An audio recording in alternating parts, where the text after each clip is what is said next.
You got knocked the fuck out, man. Yeah, I'm in go mode. Go. Yeah, I'm in go. What's up, guys? Welcome to a new episode of the OSA Out of Shape Allstars, episode 12. How you say that in Spanish for my Hispanic folks in here? Alfonso Soriano. Okay.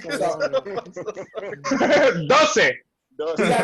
We got the whole squad here, episode 12. Like always, this episode is brought to you by Culture Capsule and sponsored by Don's Inc.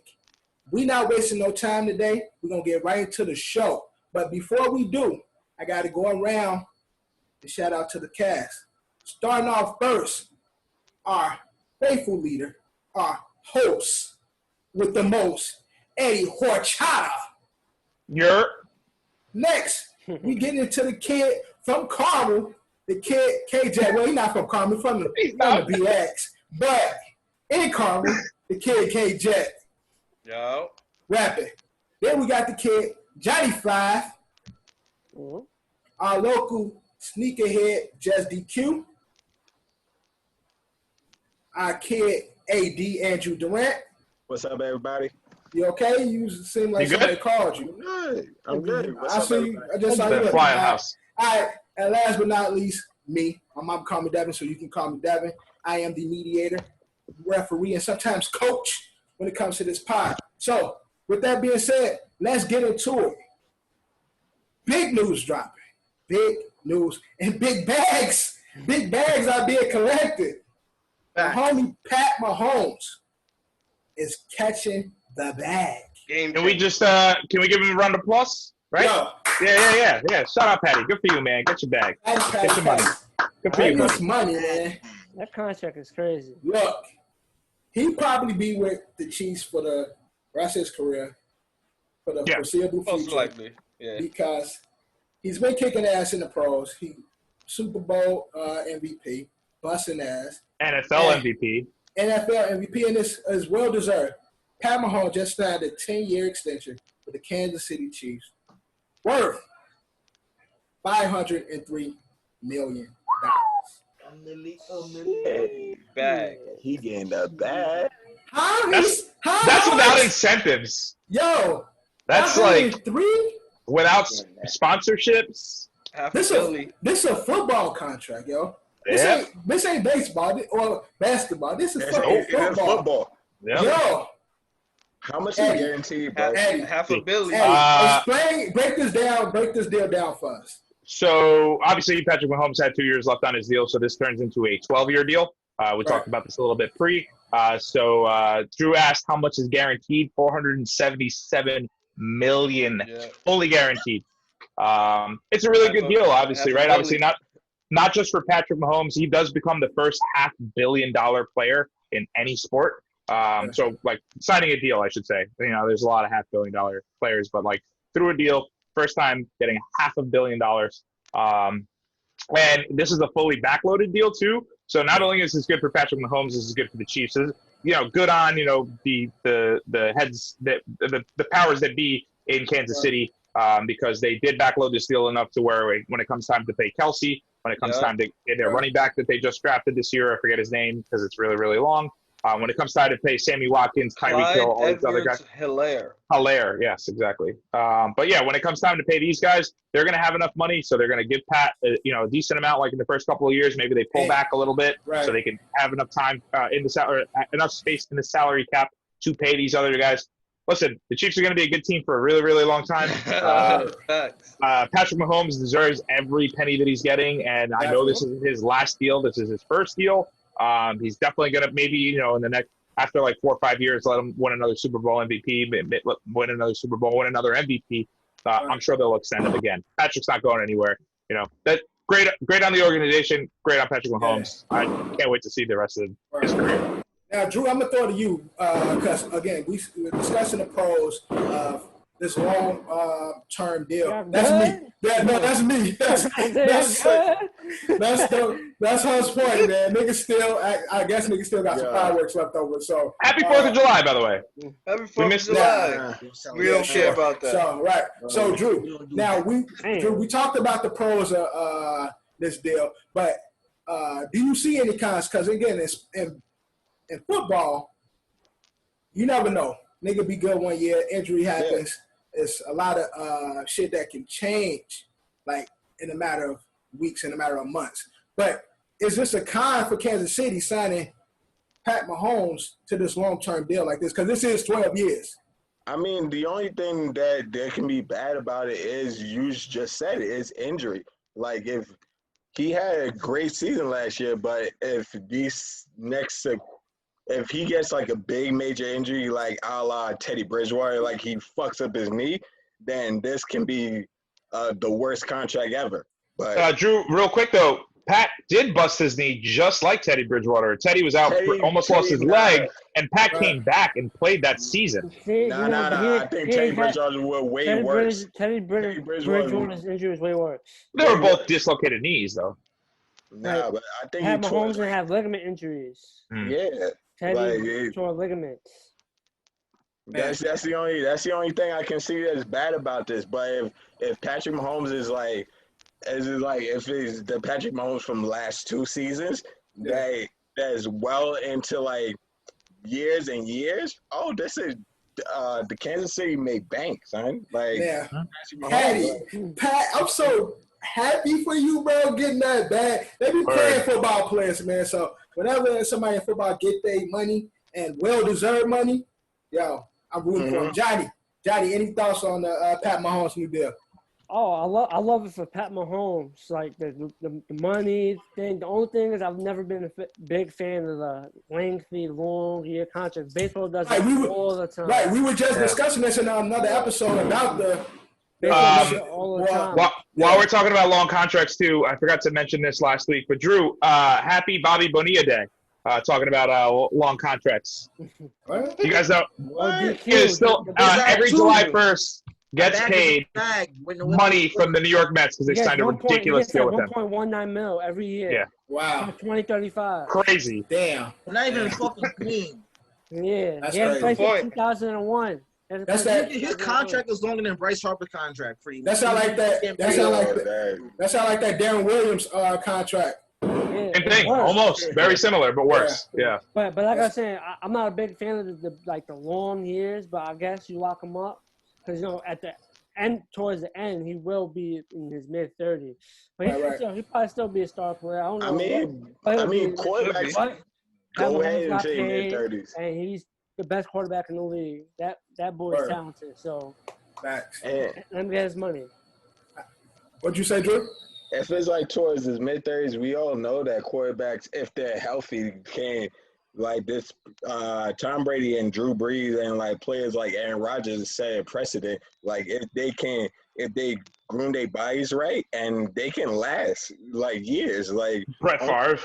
And that's the thing. Like none of these QBs are like Patty. So Patty is the athletic playmaker type of QB now. As he get older, he can settle into that pocket passing and be what they are now for another fucking 10 to 15 years. As long as you keep that O-line around here. Yeah, word. Exactly. Man, Kev, any thoughts? Any thoughts before we move on?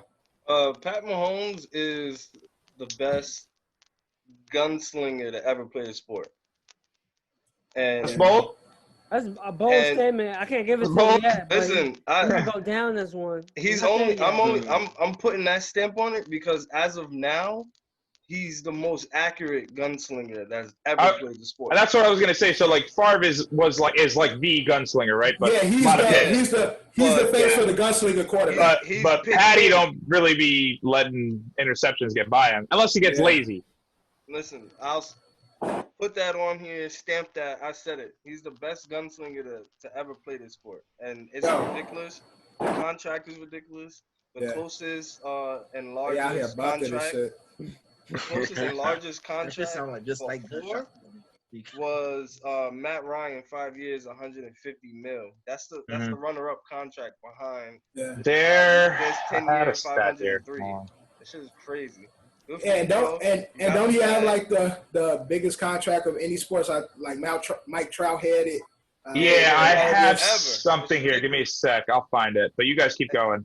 And the last thing that I wanted to say is I'm happy for Andy Reid, man, because he's finally on the back end of his years as a coach, and he stands to get a few more rings, man. So good for him. Yeah. That is definitely a good chance to get a few more rings. Definitely. If I could get one more take in here, right before we move on, I want us to just move on. But if you're Jerry Jones right now, you're shitting your pants, and you hope to fucking God that Dak Prescott doesn't win a Super Bowl, doesn't become an MVP. Because that's where you're going to have to pay him. Yeah, that's the selling. That's what you get. They should have locked back in because now let the Giants, the Cowboys do anything this year, that coming from the building. I mean, right. It's crazy. It seems like everybody else playing Madden and Pat Mahomes playing NFL Streets because that nigga be out there like doing wild shit. All right, so I'm going to kick it to you first, DQ, in this next segment. In case you missed it, MLB 2020 schedule has been released. We know what we're dealing with now. Like, we got the actual schedule. Yankees kicking off the season, July 23rd. So basically how it's broken down is 60 games, of course, we all knew that. Each team will play their division rivalries 10 times, and then 20 interleague games, but only in your geographical area. So they're trying to prevent COVID from spreading, so they're trying to keep you contained to a particular area. But with the new But with the new schedule out, DQ, now we was talking sleepers in the past, but with the new schedule coming out, you know who playing who, when they playing. Do you see, based on the schedule, do you see any sleepers?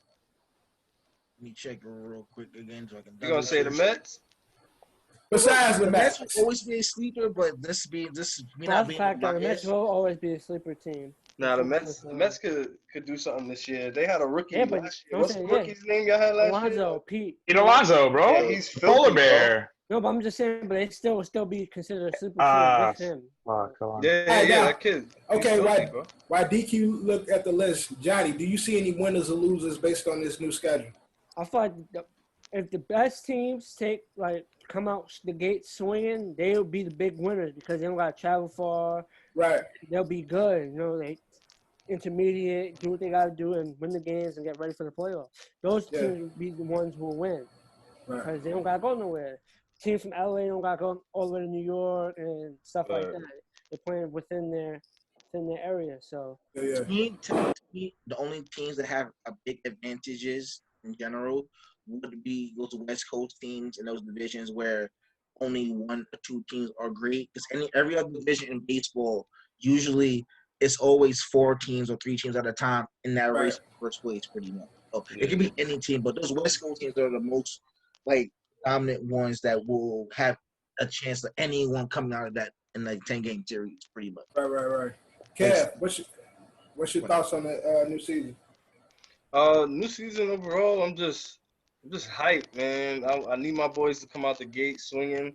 I think it's still gonna be competitive. They obviously have a lot of concerns for COVID and everything, but a lot of us fans at home, true fans, we're glad that we're having a season. We want the health to be a main thing for all of our teams, but I'm excited. I think I got it here opening night, Yankee versus Nationals. That's a big time game. 7 o'clock. Everybody's gonna be home that has work, and the rest of us that's home is gonna get all our errands done and be. Can I say this real quick? I don't know if you have seen the owner of the Yankees said his goal is to get at least 20 to 30% of. Yeah, fucking George, man. Or Hank. He said what? He wants to get at least 20 to 30% of the fans into the stadium to watch the game. He's wilding. That's not going to happen. I don't know about that. Not going to happen. That's not going to happen. They're trying to make their money. That's wishful thinking. Because y'all might see me at a Yankee game, but I don't know about that. I might be there. If they open up, Cav's stupid ass will be there. Johnny's stupid ass coming with me. I ain't going. Right, the best seat in the house is in your house at the game. Word. I actually might watch baseball this year because it's short. Yeah, 60 games. And you have to. Yeah, I can sit and you watch have to for the pod. That bullshit. And for the pod, I'll watch it. Now, we're opening day, Eddie. All bias aside, you're a Yankees fan, but they are going up against the World Series champs. Who you see Mhm. winning opening day? Oh, opening day, we're gonna smoke them. I'm not worried about it. Why? We talked about Ryan Zimmerman not being there, and we talked about who's the other guy that's not going to be there? I don't know. One of their third basemen. Doesn't matter. Or one of their pitchers aren't going to be there. And it's rumored Cole's going to start. So yeah, it's fine. Also, before we get Tanaka, feel better. I know you took a fastball to the face from Stanton. That was a bad hit. Yeah, it's okay. Apparently, just a concussion. So he'll I hate to get hit with a ball like that. But I mean, and Stanton knows better than anybody. I mean, Stanton got his whole face blown up. Stanton cringed. Yeah, man. but imagine how hard Stanton hits the ball. Just imagine. Yo, like 100 and something off the bat. Apparently, it only caught him on like the top of the dome. No, so they did. You know. They said it was like 112 miles off the bat. That's how fast it came towards him. 112 miles an hour. That's crazy. Yeah, I know the Yankees was like, "Do you know where you are?" And if he was like, "Nah," they'd have been shook, bro. Yeah. Although I am excited for the helmets. I'm not gonna for the season. I'm not excited for the season at the same time. I don't know, man. Bro. I just have this like feeling in my gut that like at some point they'll cancel the season, like halfway through. I understand what you're saying because a lot of people are catching. You already got so like I just wanted to like go over like quickly some of the guys that are already opting out. Yeah. Mike Leake from the Diamondbacks, a relief pitcher. Ryan Zimmerman, I mentioned. Joe Ross was the relief pitcher from the Nationals that's going to be out. Ian Desmond's out. David Price is out. Tyson Ross is out. Felix Fernandez is out. Nick Markakis. These are big guys. You know, they're not like, you know, they're not flashy big players that everyone knows, but they are integral parts of their team. And again, like, I don't know, this whole COVID thing is kind of scary. There was some big names that still are unsure about playing. Like, yeah, Mike Trout's coming out here saying he's not sure 100%, and that's scary. He's going to play. Again, he better play. Right now, it's like as we get closer to the opening of sports, it's getting extremely scary because we're seeing more and more players opt out for it, like having real concerns because more and more players, as they get tested, are coming out positive. To having COVID. So it's like, again, we don't want it to happen, but the rate is going, it will suck if sports was to start and then they have to stop it and shit. Like, it would suck. It would. It definitely would suck. Before we, I was gonna transition because I was gonna say like we're talking about this and how the season starting. And the next segment is like MLB canceled the minor league. Right. Oh, Jonny, look at you. But I was gonna say it's gonna be. I feel like that was a bad idea. It's gonna mess the season. I know they're trying to save money, but it's gonna be very crucial because you know when certain players get hurt, they go there, they get the warm up, and then they come. Right. Now there's no warm up. You gotta throw. Which you know they pay athletes and stuff. They should be good, but it's only 60 games, so you know like. Yeah, I had some notes about the minor leagues being canceled. For one, that puts a lot of minor league players out of jobs. Which right. Too. It's right. So they're going through this insurance issue. They have a suit against Nationwide Insurance because Nationwide is not trying to cover the expenses of the minor league teams due to COVID. They try to say this is not covered under the insurance. So there's 12 right now. There's 12 teams that in the minor leagues that has a suit against Nationwide Insurance because they say they spend roughly about $2 million a game in regards to the minor league games. But Nationwide, this was supposed to be covered. Pandemics and shit like this supposed to be covered. So now a lot of teams have a suit against this company because they're not trying to pay the players. Ultimately, if they lose the suit, players don't get paid. A lot of expenses and shit don't get covered. So what you're saying is Nationwide is not on their side. They definitely not. Exactly. They're definitely not. Nationwide is definitely not on their side. They should switch to Allstate. Word. Maybe. Because they'd be in good hands. Word. Okay. All right. But yeah, that sucks. Yeah. It's gonna make it really hard to manage the injuries for the major team. And then again, 100%. Yeah. And then again, you have a lot of like the rookies and people that's in the minor leagues now that's looking for their opportunity to come up. Now, do you just bring them up due to So we kind of talked about this when we talked about the MLB draft when like people like care or don't care, whatever it is. So it's like, yeah, the minor league, like, so baseball probably has the best development league. With football being completely non-existent, they're going to call college that. And obviously, we all know how the D League goes. It's not really great. G League now, whatever. Again, exactly, that's the point. But everyone knows AA, single A, triple A baseball. You hear about these guys like we used to hear about Gleyber Torres. We used to hear about Aaron Judge. We used to hear about Gary Sanchez while they were coming up through the minors. And then when you finally get to see them, you're like, holy shit, like this guy actually is the real deal. So yeah, like there's not that going on anymore. And, like with the extended rosters, I know they said they want to go to 26, I believe. Yeah. So you will see the top prospects like in major league uniforms, which is good for them. But yeah, I mean, canceling minor league. How do they maintain being ready? That's what I'm saying. Like, they gotta keep working out. They're gonna be playing no games. The best thing about the minor league system happening during the actual baseball season is that, like, God forbid one of your big players goes down or somebody goes down with injury, you already have some guy that's been playing baseball in AAA and has been busting ass. But the only reason why he's not there is because the guy that plays his position is that much better than him. Now these guys don't get their opportunities. What are you gonna do? Call this guy off of his couch? Yeah, it's looking like they might have to look at it. Exactly. Nigga gonna be working at shop right like Billy, you wanna go call line 2 and see? Yeah. Clint Frazier, phone call line 2, please. Clint Frazier, phone call line 2. He's like, oh shit, this is it. Right, boss, can I get a 15 real quick? Like, it's the major leagues calling me that boss a dickhead. Like, nigga, ain't nobody calling you. Listen, it's a holiday weekend. You're gonna have to work, man. I'm sorry. Don't put away those gold backs. Don't put those gold backs away, nigga. Fuck what you talking about. All right, moving on. We're going to the NFL. Drew, kicking it to you first, my brother. All right. So, due to everything going on with the pandemic, COVID is constantly affecting sports. We have the NFL, and we're discussing the preseason.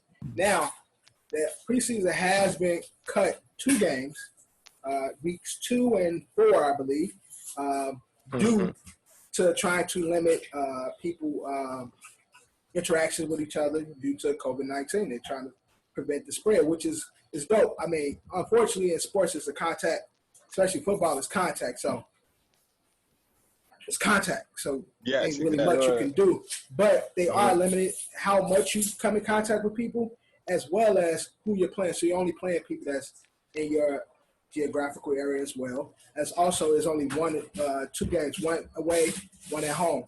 So with that being said, do you agree with the shortened preseason? Yes, I agree with shortened preseason. Honestly, even without COVID, I really think the preseason is too long anyway. What? Yeah, because preseason. What, you not agree with me? Because I honestly, because I see what you're trying to say, but the preseason is not it's for the players that's trying to make the roster. There's no development league for them, so that's the only chance they got to make it. If not, no preseason, no Russell Wilson. I mean, that's when Russell. No preseason, no Victor Cruz. Yeah, I knew you were gonna fucking say that. Victor Cruz made his name in the preseason. In the Snoopy Bowl. Undrafted player had a great preseason and had a nice little solid wide receiver on the Yeah, that's true. That's true. Everything y'all said. I'm saying, but for the scenario, it makes sense. Basically, we trashing it, Drew. Because either way, you're gonna make contact with each other. Either way, so showing it 2 games, what's that? It's just it's a certain amount of players that won't make contact because they're not gonna be on the roster. You know, they're getting cut. I mean, most likely they just shorten it because it's just less. It's more like less exposure of the players. They try to make sure the season starts. Again, that's what all it comes down to, making sure that season starts. There's gonna be larger cuts because again, the 4 weeks give the players that trying to make the team that time to showcase their talents. But now we're only 2 games. They're going to be cutting motherfuckers like. You got to look at it this way. Like, how you going to keep the practice squad people, like, you got to keep the practice squad, like, away from the main roster. Once somebody on the practice squad gets the shit, pass it to the main roster person. That person never even had a chance to make the team. Constantly what we keep talking about. I mean, we talk about that on a regular basis. Like an entire offensive line room is gone now. I mean, there's an entire precedent that they even have more so basically, people on the roster than usual. They're gonna have to put like the practice players and all that stuff in like a bubble, and it's like when it's your time, snatch one out the thing. Oh, we need you. Yeah. And so it's gonna be crazy, but we'll just see how it happens. DQ, any thoughts? I always felt like the preseason kind of was a little too long, but it does give a chance to showcase the undrafted players, which I feel, if anything, I would say the short about one game possibly, just because you don't really need 4 or 5 preseason games, really. 4 games. But 3 games is all right, though. 3 games, say 3 games is like a happy medium. But there's only 2. There's only 2 games. Yeah, right now. But I'm thinking like regular. Okay. If you have 4, like, I say like, all right, cut it down to 3. If you really like beyond like what I was first saying. But who else wants to take it? Kev, you want to say something about this? Like, nigga, you don't throw that got you, bro. Kev, I got you, bro. I'm gonna save you, bro. Put him on the bench. All I think is honestly, like Jonny said, some of those players they still need a shot. You know, some of them are like sweating right now at home, hoping that they don't agree to just dub the preseason altogether. Yeah. The teams, regardless, including the starters, they need the reps. Like, some of us here, we play football and we know like there's no experience like a football get on the field, actually playing, having your one moment and making contact. Sometimes all it takes is that one moment for you to blow up and be that guy. Right. Yeah. 100%. And then just getting your body used to being like colliding with other people and being tackled and stuff like that, like you gotta feel that, you know what I mean? Yeah. Otherwise, what we're looking at is having like a rough first 3 or 4 weeks of just shitty play from certain teams that have head coaching changes, offensive coordinator changes, defensive coordinator changes, you know. But teams like the Giants, teams like KC, they don't got to worry about none of that. Oh no, absolutely not. But the thing I know which way you were going. Like, but again, the thing is, like, due to them practicing social distancing, all the coaches that seem to be of age or seem to be high symptomatic, they will be in a booth and shit like that. So no head coaches on the side of the field if you are old motherfucker. So you're gonna see a lot of change in sports, man. I guess we try to do the best we can. I can't say that. And so we're clear, they're only canceling 2 games. Yeah, so only 2. It looks like starters are probably only going to get the first series. So like game 1, everyone knows this. So game 1, starters usually get the first series, and then maybe the second. Game 2, they pretty much go like about a quarter. Game 3 is when they're actually there for the full half.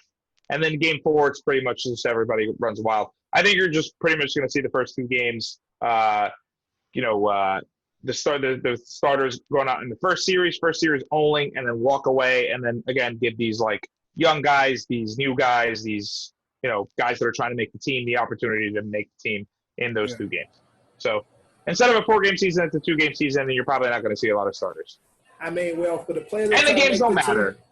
For the players that try to make the team, come out and bust ass, man. Word. Those 2 games. Unfortunately, you got limited time to do it. Usually, you get out there 1 week and then, okay, you get a feel for it. But it's make or break now for real. Like, it was make or break before. But now, y'all ass got to come out and play. So we're going to move on to the last topic in case you missed it. Now, in social climate today, 2020, we all know, ain't been the year. In no regard, it's been just a fucked up year. We're facing COVID, you see the shit yesterday where they had the green meteor that landed in friggin' India? I saw that. I saw that. Adding to that, more bullshit. We got social injustice, discrimination, COVID, a lot of bullshit going on. Murder hornets. I think I saw one today. It was a cicada hornet. And they finally announced that the aliens possibly exist. Man, them niggas been here. Yeah, they've always been here. They just throwing something else in the mix. They not acknowledged it. Like, oh Man, yeah. they been here. Y'all ain't never seen Yao Ming? That nigga's an Little alien. Yachty. Little Yachty. Little Yachty. Lil Wayne told us straight up he's not from here. Man, they All right, so speaking about social injustice, racism, affecting sports, Bubba been going through his shit. Kaepernick been speaking on it. And now it seems as though America's trying to, starting to take toll to what's going on, actually pay attention to what's going on. And this is a topic that's been on the bill for a long time. It's come up many years, almost every year. Over 2 or 3 decades at this point. Yeah, we're discussing the Washington Redskins. Now, if you know football, the Redskins, their mascot or logo is a Native American. But the only thing with the name Redskins, Native Americans find that offensive. They look at that as a racial slur to Native Americans. Yeah, so with that being said, people have protested against this for, again, like Eddie said, multiple decades, but it's yet to change. But it seems like with today's climate, there is a change that might come up. FedEx made them change. Yeah, well, FedEx brought it up. Washington Redskins actually made them, they're discussing changing it. But Eddie was telling me off camera that he might have another point when it comes to the possible change. I think we're all in agreement that they should change the name, correct? Yes. Right? Yeah. Are we all there? Definitely good. Okay. Right. So we understand that. Eddie, what was your take on this? Because I'm interested to see what you were going with your take. So yeah, I didn't want to give it up in but these are things though. Now again, this source came from the Washington Post. Hang on a second, I lost you guys. Okay, so it's from the Washington Post. I'm not pretty sure if it's credible, but in about 2016, I couldn't find the actual stats here, but in 2016, they did a poll towards Native Americans if they found the term Redskins offensive and if they did not like the team name. 90% of that poll came back. The Native Americans loved it. So this is to that thing where it's, where you can go into this like cancel culture thing where it's like white people are feeling guilt, right? So white people are trying to tell Native Americans how to feel. White people try to tell Latinos how to feel. They tell blacks how to feel. And they're the ones that are pushing hard for the name change. This is why this has been a thing for decades. You got a bunch of guys saying, well, hey, you ask the Native Americans, they love it. And again, I know things are different now. They probably have to poll them. I want to know, again, I don't know the details of the people that they interviewed or they polled. We don't know who they were. We don't know if it's accurate. But again, it's the Washington Post. I mean, how stupid can you be if you're the Washington Post actually putting this stuff out there? But it's a term of endearment to some of these. Like the Redskins were warriors and what feels good for them. Like they like to be acknowledged. Again, this was in 2016. I don't know if we feel that way in 2020. But again, this is the era. I got you, John. I'm gonna let you get back in. But again, this is just what I was gonna add to what you were saying. I was gonna add to what you said.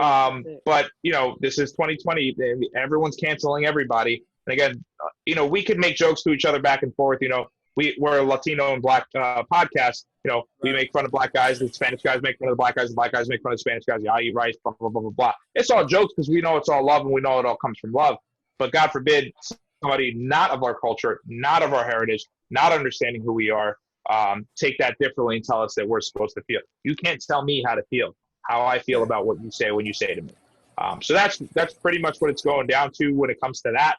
There are some name changes. And again, there are other teams that are out there. The Red Storm, obviously, St. John's changed their name to the Red Storm. But, are we going to change the Cleveland Indians? Are we going to change the Kansas City? Are we going to change, the Indians are on there. The Florida Sentinels. Like, are we going to change their team name? There's a lot of teams that, use Native American terms. I mean, this country was founded on Native Americans. But, again, that's the other side of the argument to where there are some Native Americans that actually don't mind it. And, go ahead, John. To add to what you were saying, it was a few years back. I don't remember, but it was a couple years back. I think it was Real Sports, HBO. They did a segment about the Redskins name, and it showed both sides. It showed the natives that was against it, and then the natives that was for it. And there was natives that was actually for the name. Yeah. I mean, ever since I've been watching football, and again, this should be going on before us because I've always known to, like, when it came to the Redskins, there's always been like a derogatory feel to it. And I don't know who pushed that, but it's always like been there. Like it seems like it's people that aren't of the culture, right? So I think it's other people that are offended by the name. It's not the people that are associated. It's an even split, but it's a split. It's a divide amongst the actual natives. Some people actually like the name, don't see it bad. They see it as a representation of them. And just happy to be represented in a light. Yeah, because I can see people having more derogatory. So I can see people having more issues with the Cleveland Indians, and not the name, but the actual Indian logo, big nose. Yeah, the caricature. The caricature, big nose, big teeth. Like that is more offensive to me. But again, I don't know. I'm not Native American. I don't know what words they consider as derogatory or offensive and shit like that. So because I've heard this since I've been watching football, I just looked at it like, oh shit, that's something they don't like because that's what I've always heard. Like this is a derogatory word. But if they was to change it, DQ, do you have any ideas of what if they change Redskins? What would be a fitting new name for the Washington whatever? I know one thing, they can't be called the Skins because they can be derogatory to the skinheads. That's what people call them anyway. Hey, yo, he says. You just have a white head on it and shit, just a ball. Yeah. They can call them Washington. You can call them the Washington Shields or Bulletproof Vest. I say on New York Post they were talking about calling the Red Tails. And that would actually take it away from the Native Americans because then that's talking about the Tuskegee Airmen. So that would actually probably offend them more because it's like, yo, at least we had something. Let's just make it more offensive. Right. Now you just dubbed us completely.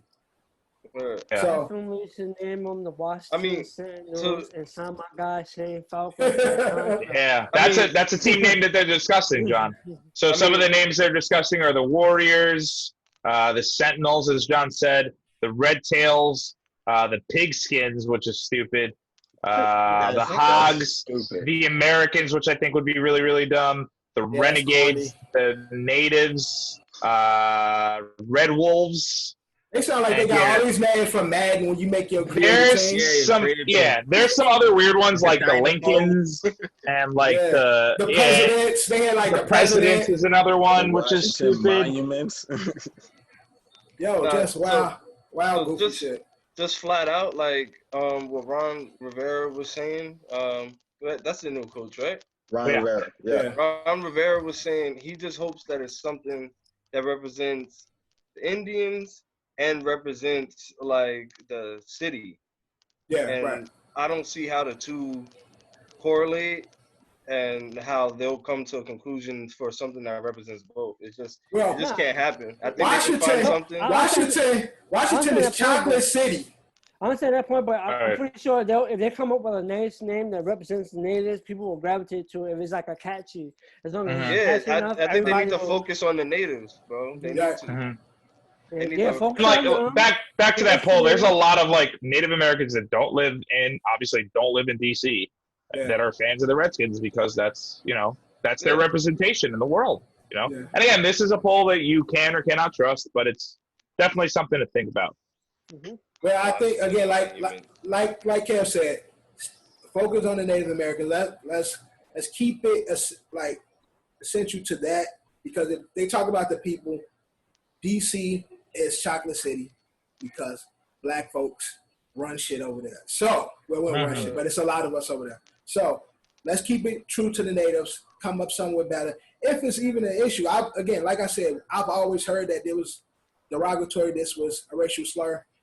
Where that came from, I can't even tell you because it's been around so fucking long. But we'll see. The Skins are looking to change it, so So we'll see how that go. All right, but that's in case you missed it. So let's get into bag it or trash it. All right, now Scott's boy, Dez Bryant, took to social media to say, cut that shit. Nah, he took to social media to say, like, it's a lot of good receivers in the league, but people really sleep on Tyreek Hill, and he's actually hands down the best and most skilled receiver in today's football. So number 2 in the league behind Pat Mahomes. That's the right. Number 2, right. Number 2 skilled player in the league behind Pat Mahomes. Woo! So this is words from Dez Bryant. He's definitely nice, but these words from Dez Bryant. So bag it or trash it. Drew, is Tyreek Hill the best receiver in the NFL? No, he's definitely one, but I can't say he's the best because bag it or trash it. I just said trash it. I just said you said no. You said no. You said no. You didn't say that. Okay, I trash it. He's not the one, but he's one. That's what you're saying. Man. You said trash it. Trash it. Trash it because you got players like you got wide receivers like Julio. You got Hopkins. He almost said Durant. No, I did not. I would say D. Hopkins. You got Michael Thompson. Michael Thomas. Yeah, Thomas. Yeah, I said Thomas. My man's Odell. No, Odell is not top 5. I don't know. Come on, John. I mean, you got in the league, so. You're going to respect Odell. Odell's really better. Like, pure talent-wise, he's better than all of them. Odell top 5? Odell top 5? He is top 5. Easy. Okay. I got to put my list. He's number 6. Put John on the bench. John has to go on the bench. Come on. Come on, let's be real here. Is production, and I'm talking about based off talent alone. He's more talented than all of them. Talented, yeah. Yeah, talent. Production is what we're talking about here. All right, he's top 5. Quarterbacks determine their production as well, though. Is that true? Yeah, that's true. That's true. All right. But all right, so that's mine. That's just me. I said okay. So trash it. You trash it. DQ. Are you always so loyal, John? Always loyal. Trash it. Tyreek Hill is the best receiver in the NFL. Trash it. I don't know who that nigga is. Oh wow! Oh shit! Never heard of him. So we got that. So that was outrageous. Now debatable. That's debatable. That's a benchable. He said that's benchable. Yeah, bro. You ain't. That means you ain't watching no football and shit. So DQ you don't know who fucking Tyreek Hill is. GQ is on the bench for a second. Johnny, trash of the bag. Get Tyreek Hill being the best receiver in the league. Trash it. He's not better than Odell.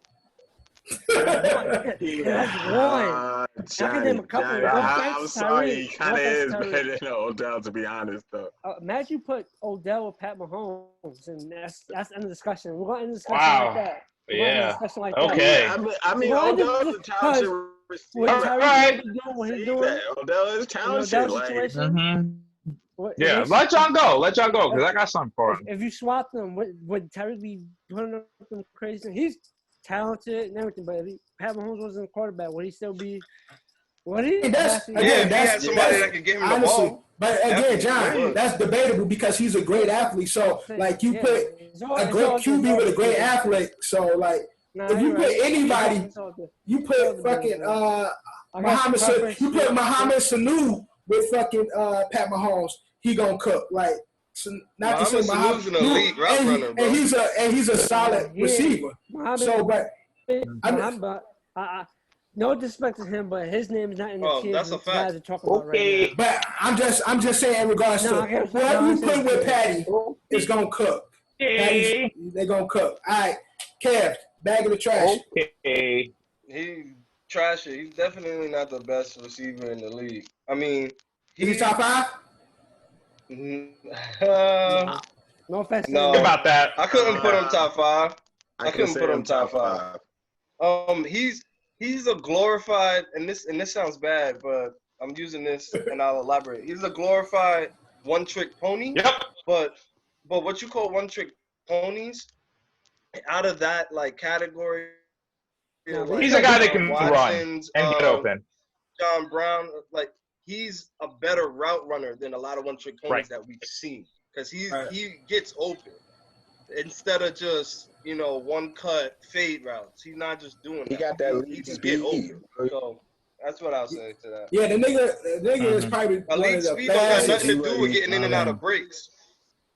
But his speed plays in and out of breaks. But his speed plays a lot in his game, because he'll get in the break and then he get covered and he take off right behind your ass, and then Patty is fine. Throw it behind the head. Whatever. Of course. So, Ed, bag of the trash it. Before I answer that question, I raise questions to all of you. Is Tyreek Hill better than Michael Thomas? No. Is he better than Julio Jones? No. Is he better than Keenan Allen? Yes. No. Yes. No. Hold on to that, John. Is he better than DeAndre Hopkins? No. Is he better than Mike Evans? No. Okay. Yeah. So as I say that, He ain't better than AJ Green. My guy. Okay. So that's where I'll trash it. Obviously, we all said what we said. Sorry for the technical difficulties, but we back, and the tip was on Eddie. Bag of the trash it is Tyreek Hill, the best receiver in the NFL. The what is on Eddie? I trashed it. Trash it. Trash it. All right, so moving on. Cam, fuck what you talking about, bro. Now, all right, moving on now. We're moving on to the NBA. And we're going to Canada. Well, actually, we're going to Florida, because that's where the Toronto Raptors are currently. Now, with the bubble play going on, unfortunately, due to flight restrictions and trying to prevent COVID from spreading, the Toronto Raptors had to come to the States early. So they're right in early. Yeah, super early. So they've been here in the States two weeks now, quarantining, and as well as preparing for the bubble play. Now, Ibaka was talking about Serge Ibaka from the Toronto Raptors. He was saying how the practice has been going, and then how they've been practicing quarantining and as if they were in the bubble already. Players are all together. They're practicing social distancing. They're staying to the game, practice to their rooms, just keeping it real, keeping everything and interactions to a minimum. So with this being said, being that the players are all currently living together, bag of the trash it that the Raptors are at an advantage coming into the bubble play season. DQ, bag of the trash. I will bag it, because people really are Artwork. the Raptors this season, because they're even though the main player left this season, they're still a team that is a threat in the playoffs and in this bubble pretty much. Right. And again, these are our reigning champions. So although Kawhi's not there, you can't put nothing past them. They still have a really good team. But John, bag of the trash. I'm gonna trash it. Why you trashing? The advantage is not. I don't see the Raptors lost their best player. They're gonna be competitive, but they're gonna get bounced. Yeah. They're not one of the. They're a really good team. Obviously, they lost their star player, and I feel like the star player in Kawhi made them more of a threat to the other teams in the East. They'll be good, but they're not great. Right. So they're just stuck there. All right. Kev, bag of the trash. I say bag it for one reason, only because they have an advantage of being here and being quarantined already. So they get a lot of their testing and shit like that done and out of the way. I know there's still going to be some frequent testing, but they're here already. They get to feel what the bubble is going to already feel like. And most importantly, they have time if they need to find other players to replace somebody that has COVID or something like that. They just got more time to work with. Right. And again, I'm not saying it's going to give them an advantage on the court, but this definitely give them an advantage when it comes to being acclimated when it comes to living in the bubble because they're practicing that already. But Ed, bag of the trash it. I'm gonna go ahead and trash it. I'm done with it. Honestly, it doesn't care if you've been there for 2 weeks, man. Listen, if this thing spreads and if it contracts anybody, it don't matter if you've been there for 2 weeks, 3 months, 4 months, 2 days. If COVID's in that bubble, you're gonna get it. Like that's just fact. We were talking about this a little bit pre. We won't talk about what exactly we were talking about, how you contract the virus, Kevin. But how we will talk about it is, again, once you're in the same area, these guys are sweating on each other, breathing on each other all the time. Right. Like, yeah, sure, they're acclimated and they've been there for that long, and sure, they're doing the right thing, but at the same time, I don't think it gives them a advantage per se, because, what's to say that everybody else hasn't been quarantining themselves? So. Right.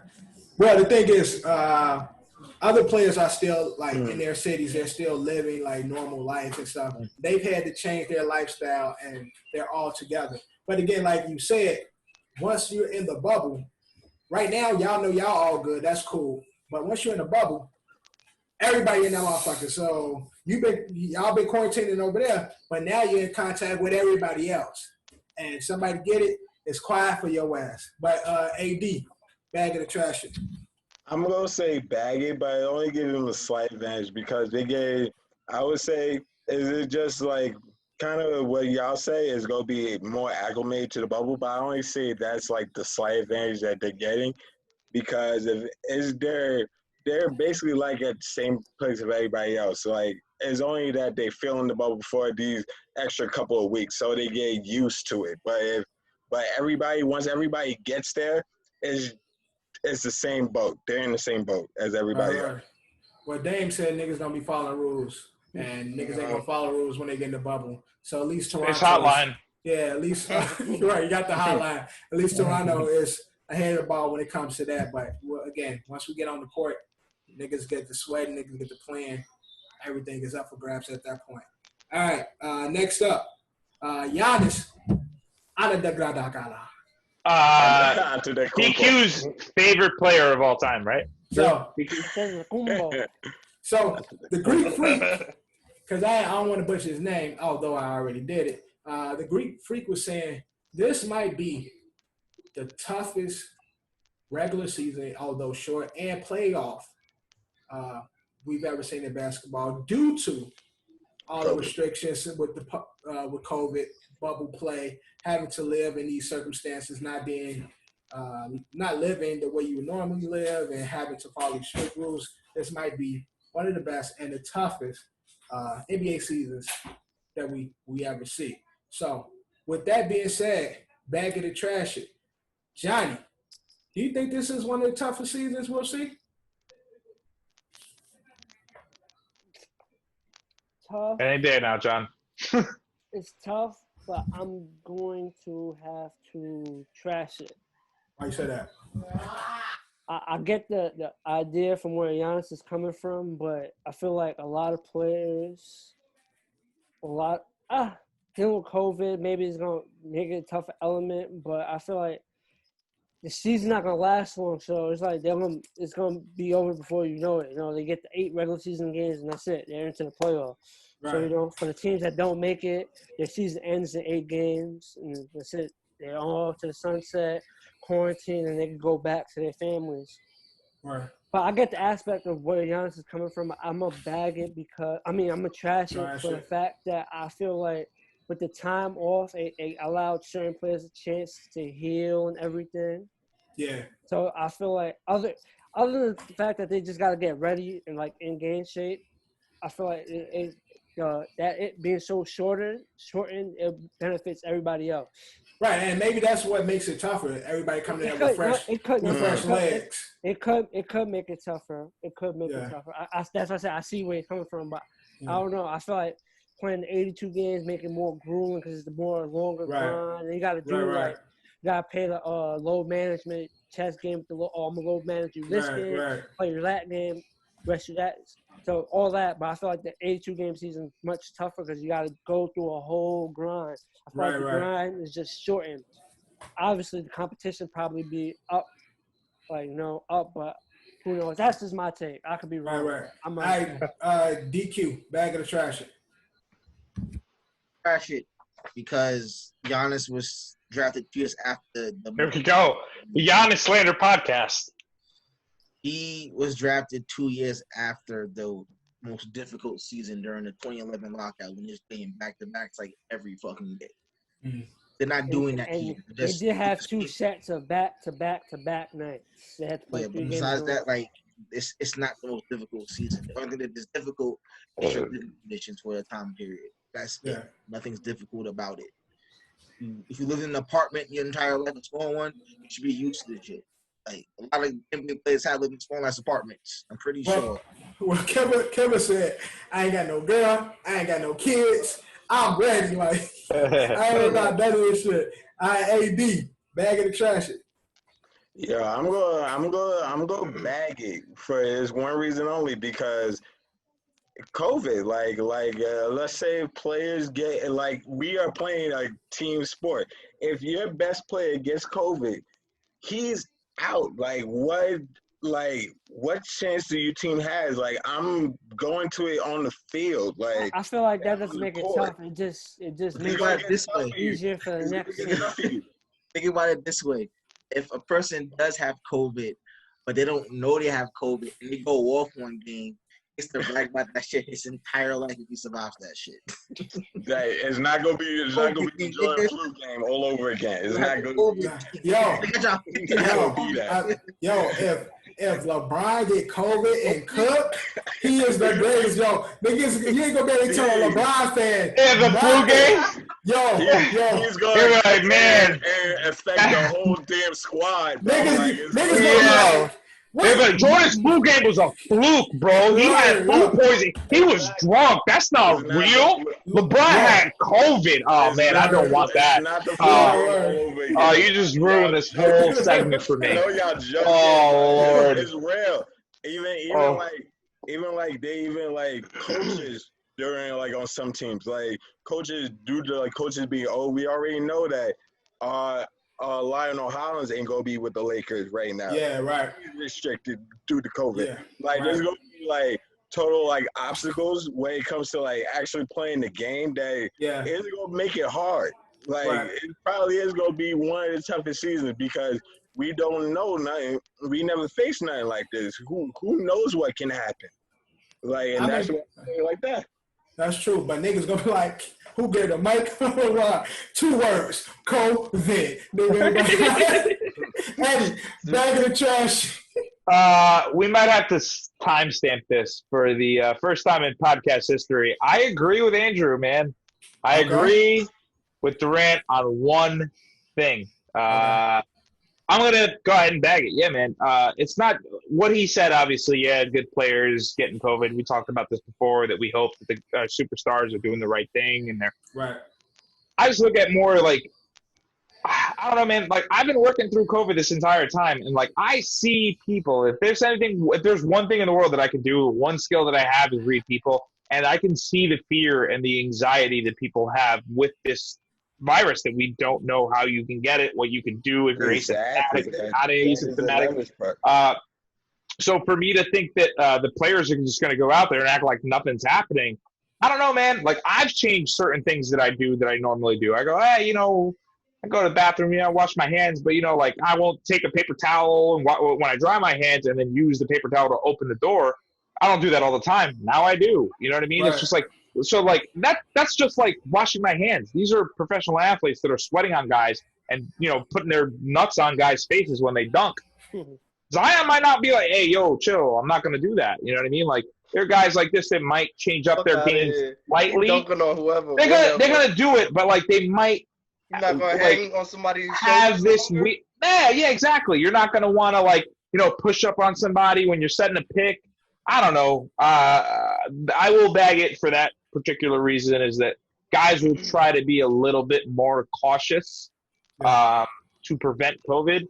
What I don't want is it to turn into an all-star game where guys just don't play defense and they're just shoot up, bro. I mean, that's my biggest fear. Is that we're gonna get an inferior product and I'm gonna hate it and I'm gonna notice it right away. I mean, nut juice is definitely a sure way to catch COVID. That's how you get COVID, man. Yeah, easily. Y'all be safe out Dr. there. Fauci said so himself. He said, hey, stay away from nut juice if you can. Don't get dunked on. I care. Bag in the trash. I'm bagging it for two reasons. And, I mean, I hate agreeing with Eddie, but I'm not going to be nowhere near as dramatic about it. You agree with me all the time. Literally, the anxiety alone, like, is going to be something internally just difficult that everybody's dealing with the whole COVID situation. Yeah. I don't think any of them players is getting on the court and is going to play half-ass. If the bubble people say, yo, you're good, everybody on the court with you is good, and if they committed to being there, they're going to commit to the grind, which goes into my second point of why I think it's going to be one of the hardest possibly to win it all. And I think, Devin, you touched on it. It was the fact that everybody's coming back fresh legs, like ready to go. Even if some people don't start out the gate like seeming OD fresh, everybody's going to be getting in the game shape around the same time, whoever makes it to the next round or whatever. So I think we're gonna see some good ball, and it's just gonna make it harder for everybody. Everybody's gonna have to become A1. And once they get a taste of being out there, they'll be more like into staying away from doing the extracurricular stuff, avoiding COVID. So, well, shout out to the homie JR for making it to the bubble. Oh, man, JR gonna be there. Turning up. Vegas. Also, JR.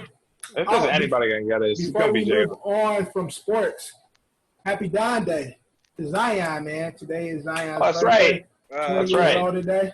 So happy Don Day to Zion when you see this. How old? 20. Yeah. 20 years old. Jesus Christ. Damn. Y'all remember when we were 20? Most of us are looking at 30. I know I am. Yeah. I'm Magic. Dev's like 45, so. Wrong. I'm 32. Magic, yeah. 50% of us is on about 50. No, 50%. Except for Kev. If people aren't 30 are you, Durant, and Kev. Yeah, me, Durant, and Kev is only 30-year-olds. Yep. Oh, I'm gonna get there. And the crazy thing is, y'all the oldest. I'm waiting till November. Y'all the oldest, dustiest looking niggas in the pod. But so moving on. Oh, my vein popped out. Jesus. We going to the NFL now. As we all know, Cam is now with the Patriots. So with that being said, Tom Brady is living his life, living like he gold over in Tampa. Tampa Bay. Yeah, but he thought Tampa King.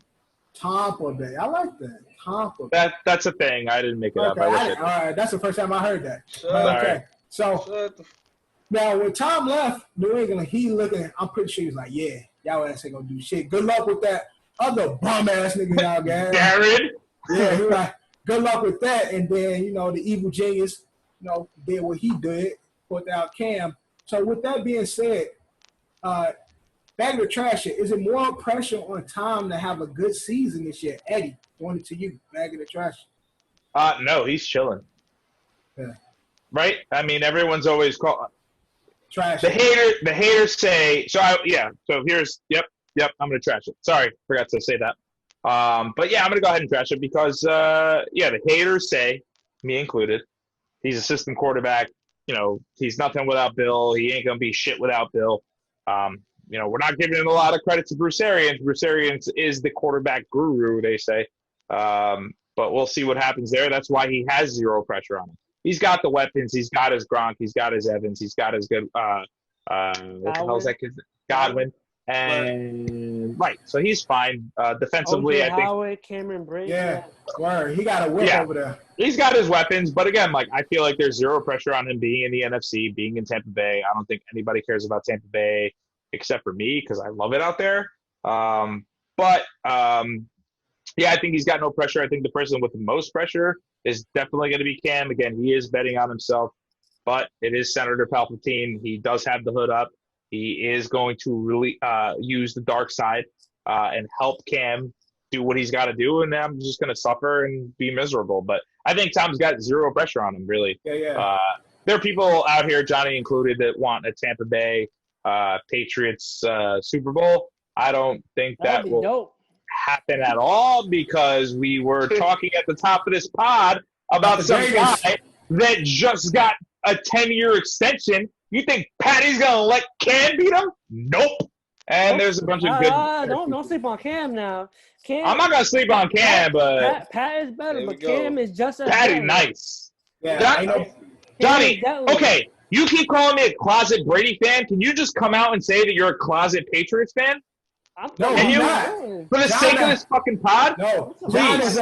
John is a fan of everyone. Y'all ain't got that? John loves everybody. John is just love.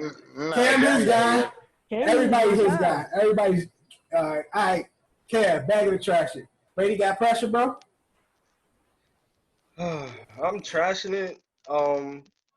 I hate to say this, but I've been on record saying it to multiple people before, and it's just a fact in history.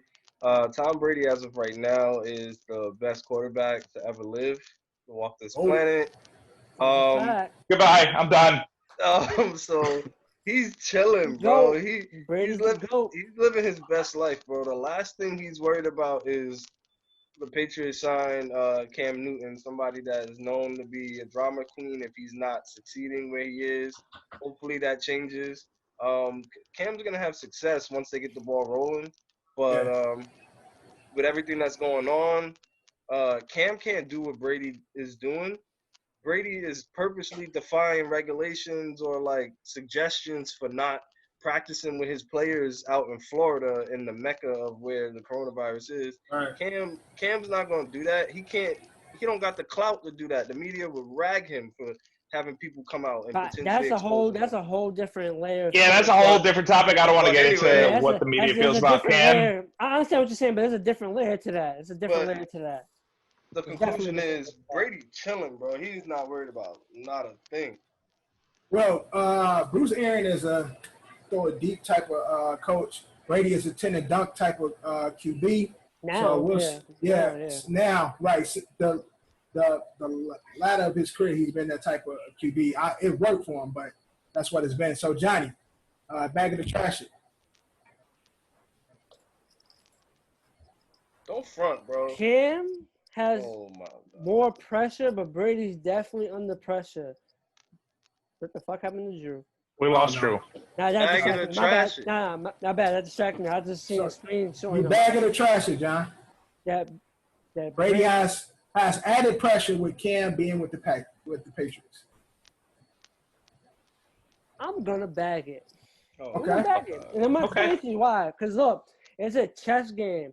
One wants to prove the evil genius and Brady both want to prove they can win it without the other. Obviously, Brady has the weapons and everything. So we all looking at it. He's the GOAT QB. Like, he doesn't have pressure, but he does have pressure. He played in the same offense for almost 20 years. Bill Belichick's offense protected Brady, allowed Brady, not saying Brady's not good or nothing, but allowed Brady to play his game for 20 years. Brady's, 43, 42? 100. About to be in the new offense. He has the weapons, but the pressure is for him to succeed. Right. His arm is not how it used to be. Right. Do we still have that? Right. Do we still have that arm? So obviously we all know Brady as the GOAT, but he doesn't have that safety cushion of the evil genius. So I know Brady's still the GOAT quarterback, but he does have pressure on him. All right, DQ, bag of the trash. I'm going to trash it simply because, what does Tom Brady have to be worried about or prove to anyone? He has 6 rings. Come on. He doesn't have to worry about Cam Newton. It's not like Cam's going to overshine. Unless Cam gets 7 rings in the next 8 years, something like that. He can't. I don't think he can really do. There's nothing to worry about. His legacy isn't just jump. Hey, don't white folks never love Cam as much as they love Tom in the league. Hey, it's not about the love. It's not about the love, but it's not. Especially in Massachusetts. I won't say anything else. It's not about the love. They're going to be calling the benching, bro. They start 0-5. Brady is not worried about Cam. He's worried about Belichick. That's who he's in competition with. Good shit, John. That's a really good take, and that's really intelligent. Remember, he would have never left the Patriots if it wasn't a thing that he felt like he didn't have to prove. You know what I'm trying to say? Right. Obviously, it's a small conversation, but he feels he has to prove himself. Listen, he's already proven, but The Patriots haven't won a Super Bowl until the whole Jimmy Garoppolo debacle, where people were saying that Bill wanted to keep him, and Brady wanted to, and Bill didn't, and Bill wanted to, and Brady didn't, and there was a whole back and forth. There was like a rumor that Patriots threw the Super Bowl to the Eagles, but they haven't won since, and things have been bad since, and now Brady's gone. And again, both of them have nothing else to prove. They are the most winningest duo in the sport together, period. Yeah. The one thing that they haven't proved is can Bill win without Tom, and can Tom win without Bill? But before we move on, because I feel like we're going to move on. Are we going to move on? Yeah, we're moving on. Did you bag it yet? Did you bag or trash it?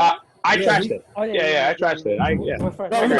But I just want to go when we get Drew back because we lost him here. Here he comes. But hey, Kev, a couple pods ago, I don't remember exactly what episode it was, but you said the Patriots. I'm still on that. 5-11. Hold on. No. Kev says, I have in bold, Kev says Patriots will go 3-13 or 5-11. Do you still feel that way today? Yeah. Hold on. Moving on. Well, before we move on, AD, before we move on to this, bag of the trash shit, do Tom Brady have more pressure now that Cam Newton is with the Patriots? Bag of the trash shit. Trash it, because I would say he got 6 of these rings right here, and he got a good team. He got Bruce Arians. He got his squad over in Tampa Bay. He ain't caring about what's happening in the Patriot land. So Tom Brady got nothing to worry about.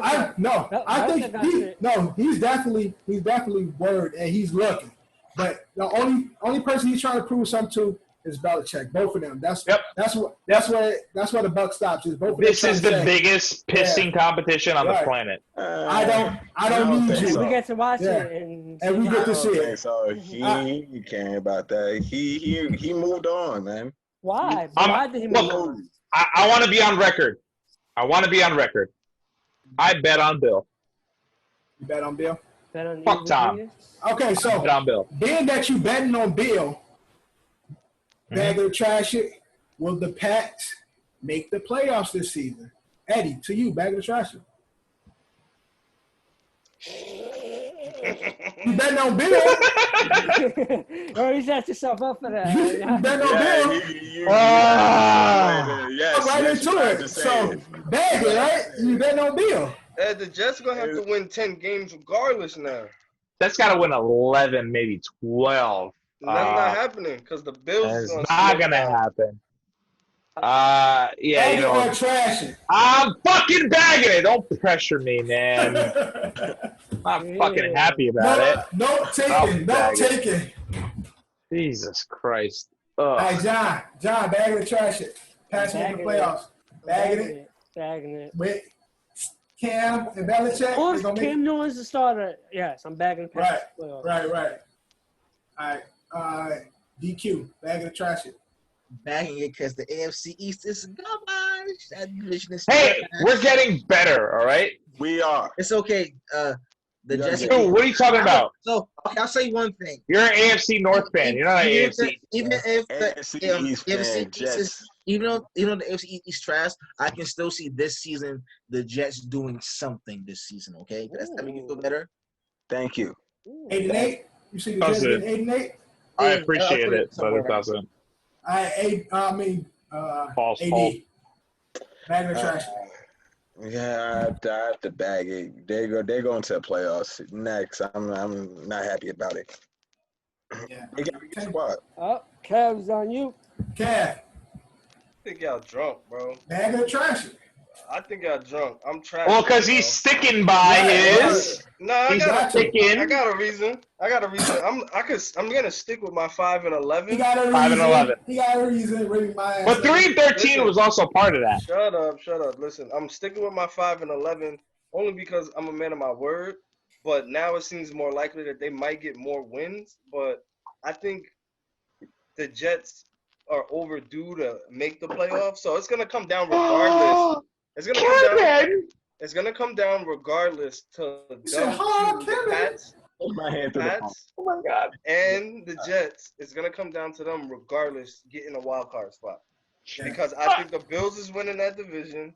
Oh my God.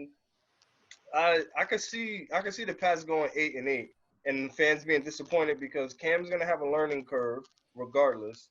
So honestly, I wouldn't be surprised if they go 5-11. But the best I'm giving them is 9-7, and a close win out end of the season, barely make it in type shit.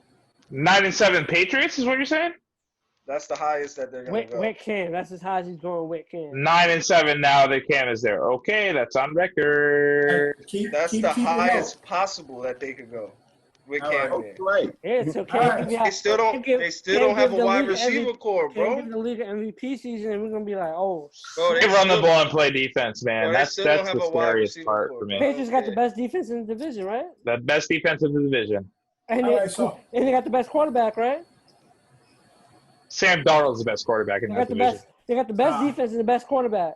Sam Darnold's the best quarterback in that division. He's drunk. Send him to the Phil. bench. Who's better than Cam in AFC East? He said Sam Darnold. Darnold. Oh yeah. Okay, yeah, right. Yeah, okay. All right, moving on.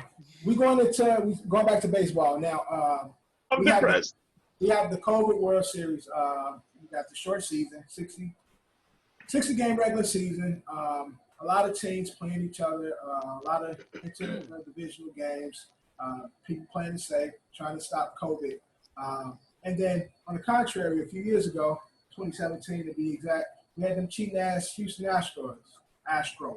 So, with that being said, Houston Asterisks. Right, Houston Asterisks. So, with that being said, comparing the two, will this season be more historic than the cheating ass Astros? Will we remember this season more than we remember that cheating ass Astros season, bagging the trash at Eddie? Can we just all do this at once? Yeah, you guys ready? Go ahead. 3, 2, 1. Bag it. I trash it though. I trash. How do you guys trash? Are we gonna remember? No. We're gonna always remember them cheating ass Astros. That's why.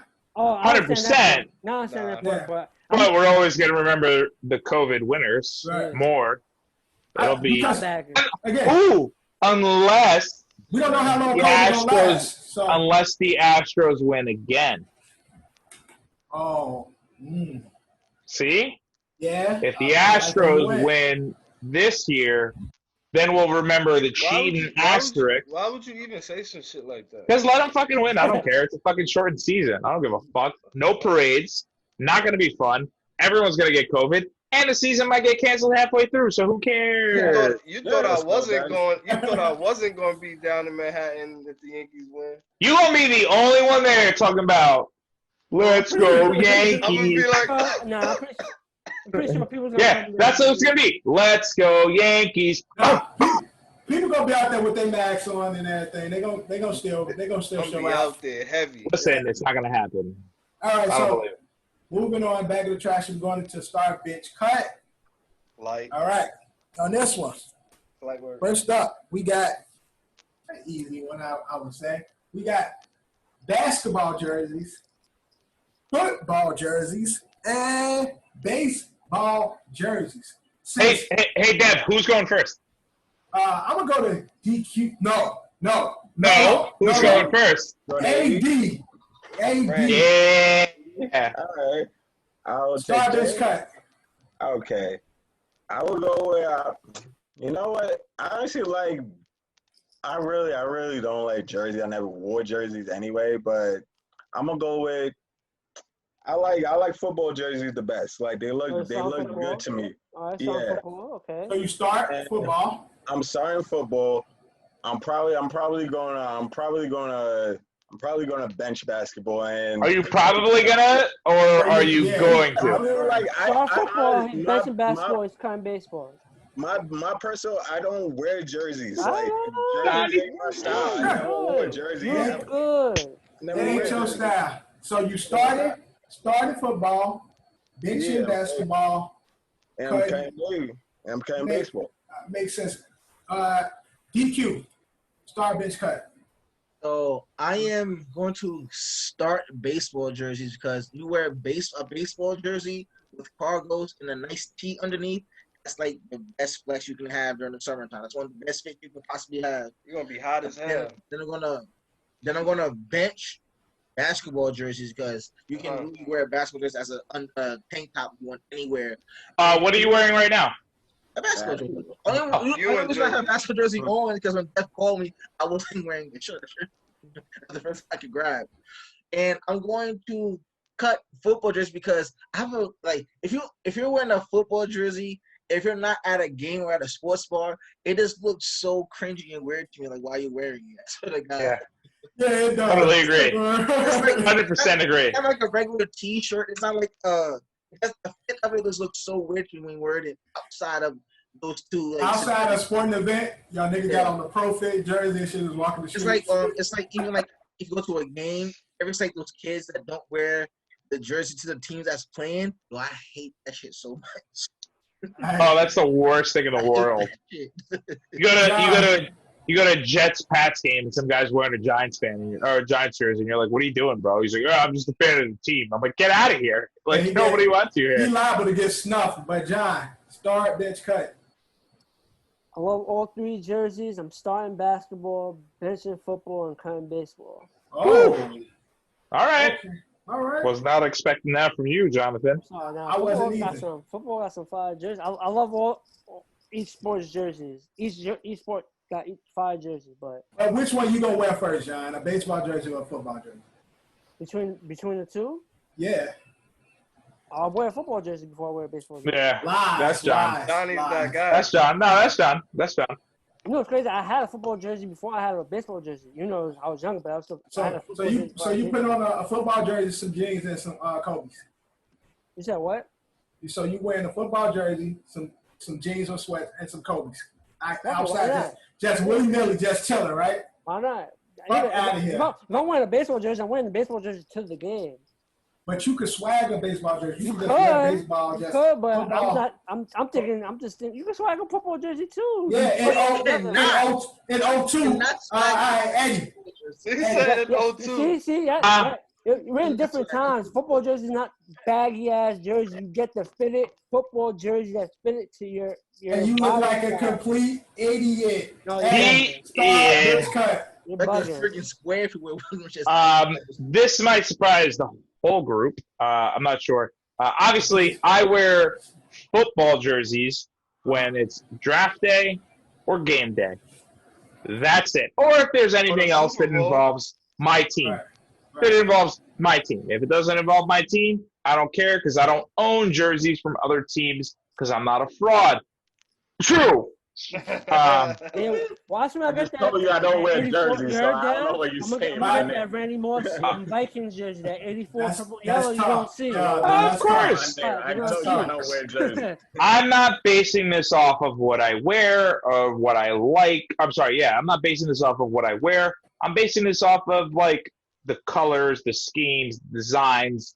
You know, just the overall jerseys. Start cut. Right. I'm going to start basketball because those are always cool and they always change them up and they're always like season themed and like, you know, like what's going current event themed. They're always about it. Look out for those Black Lives Matter jerseys that are going to come out during the bubble.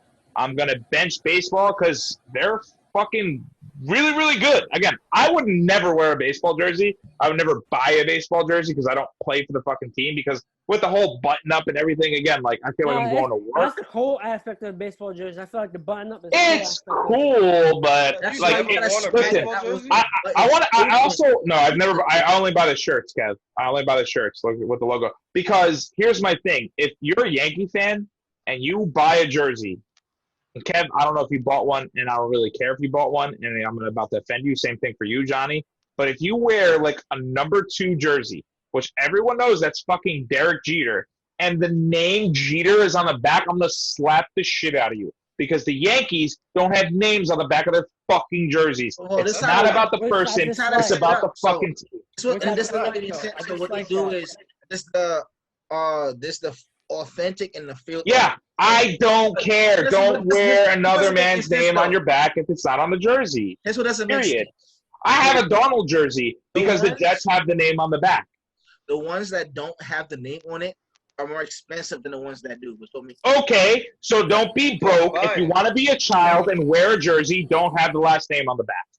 All right, whatever. Period. And then finally, Go. And then finally, I'm gonna cut the football jerseys because honestly, besides like the powder blues and like my team, like the New York Jets, obviously, because like I like them because they're my team. I don't give a shit about NFL jerseys. I don't think they're the best. I think culturally, basketball wins. Baseball just has a lot of color schemes, and it's very traditional. It's been around for fucking decades. And like football went from starter to Reebok to Nike, and they can't figure it out with like the color schemes. I don't really like the New Jets jerseys, but I pretend that I do because I'm a Jet fan and I have no choice. All right, Kev, garbage cut. Starting the baseball jerseys because there's something about the pinstripes, and I can always rock a shirt under it and leave the buttons open or something like that. Then I'm benching the football jerseys. Oh, damn. And I'm cutting the basketball jerseys because the only basketball jersey Wow. I ever owned in my life was a black 23 Bulls jersey, and that was when I was like 6, and I still got it, and it's fire. But right.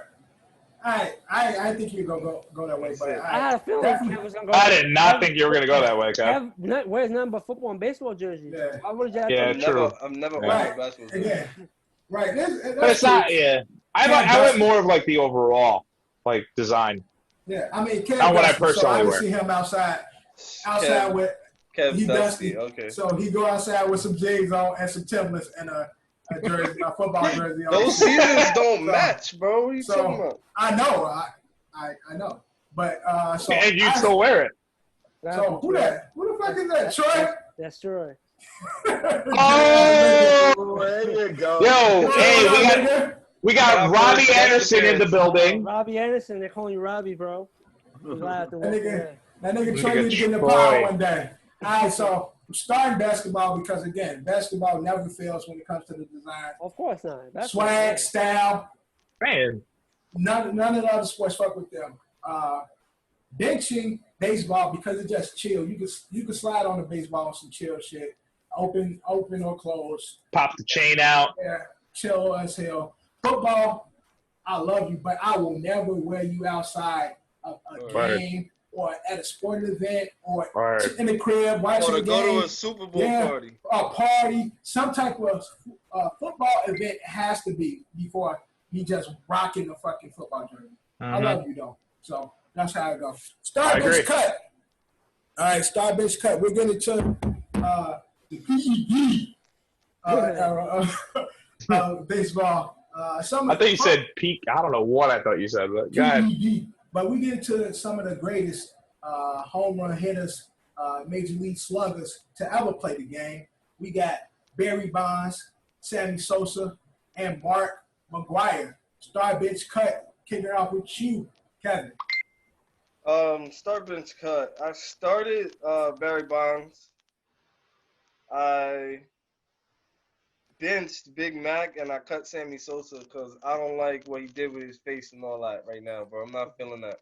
I'm not feeling the lotion he's using for his face, bro. I got something for that. Watch. He got that. He using that black bar. I'm salty about that. AD star bench cut. Well, I am cutting. Rewind. I'm starting Mark McGwire. I'm benching Sosa. Oh. And I am. I'm cutting Barry Bonds. But all these people are great, but it's just like I have to choose. So that's what I choose. Cutting a home run leader. I know. He's been a record. Do you know who Barry Bonds is? That's his take. That's his take. It's controversial. It's controversial. DQ. Star bench cut. Here come the cat.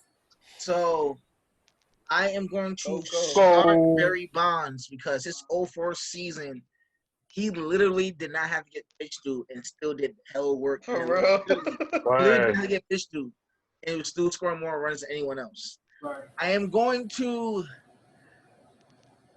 bench Sammy Sosa off the strike that before my aunt passed away, now I was 10. She drew me a picture of him, and the funny thing about it is, the color of the paper she drew his picture on is the color he is now.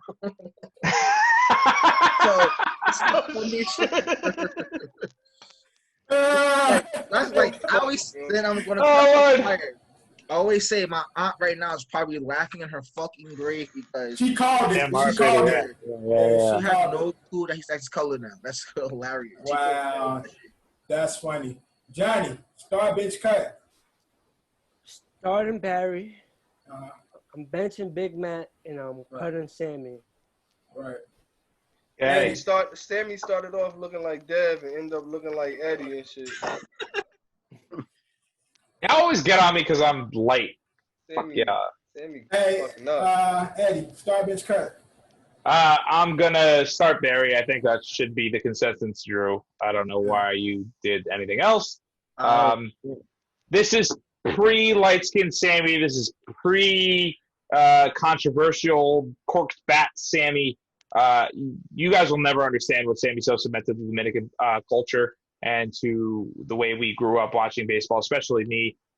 So for that reason and that reason only, Sammy's got to be on my bench because Mark was the enemy. We wanted Sammy to beat him because it was for us. It was for the Dominican people. And then Mark ended up beating him twice. But unfortunately, even though I think he's one of the greatest home run hitters in history, with or without steroids, I got to cut Big Mac. Yeah, I'm starting Barry Bonds. Like no question. But regardless, without the PED accusation, Barry Bonds was one of the greatest players 100%. to play the fucking game. Easy start.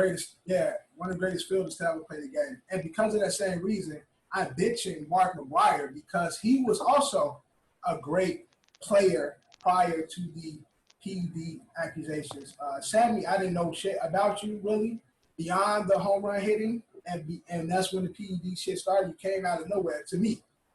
Came out of nowhere. Fan, right? And so, what happened? You're a Sox fan, right?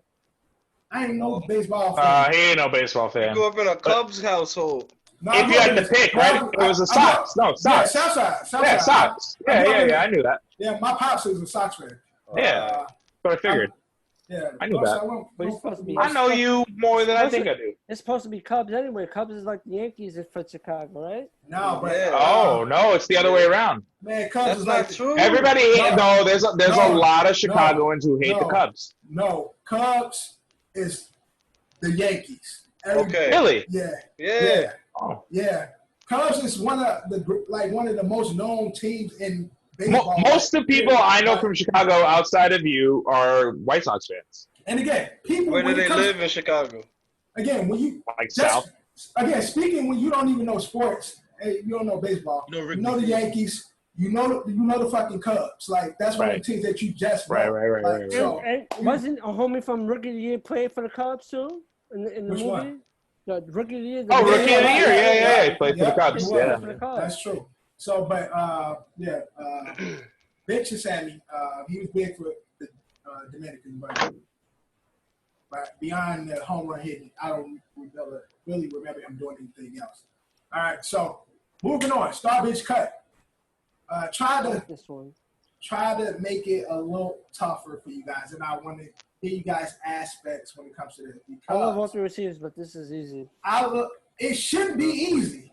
It honestly should. It should be one person that's easy. Good. It should be one person that's easy. Yes. Oh yeah, one person should be easy. Yes, Let I Johnny agree. go first. Johnny. I agree. Okay.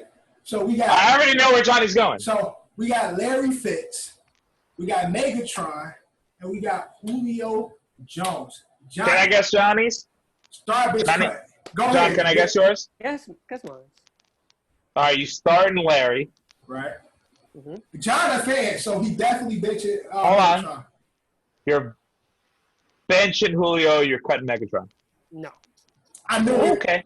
I'm let's benching get it. Megatron. I didn't know if you were on the same page or not. I know you love Julio, but go ahead. Yeah, I love all three receivers. John a fan. Starting Larry. A fanboy. Benching Megatron.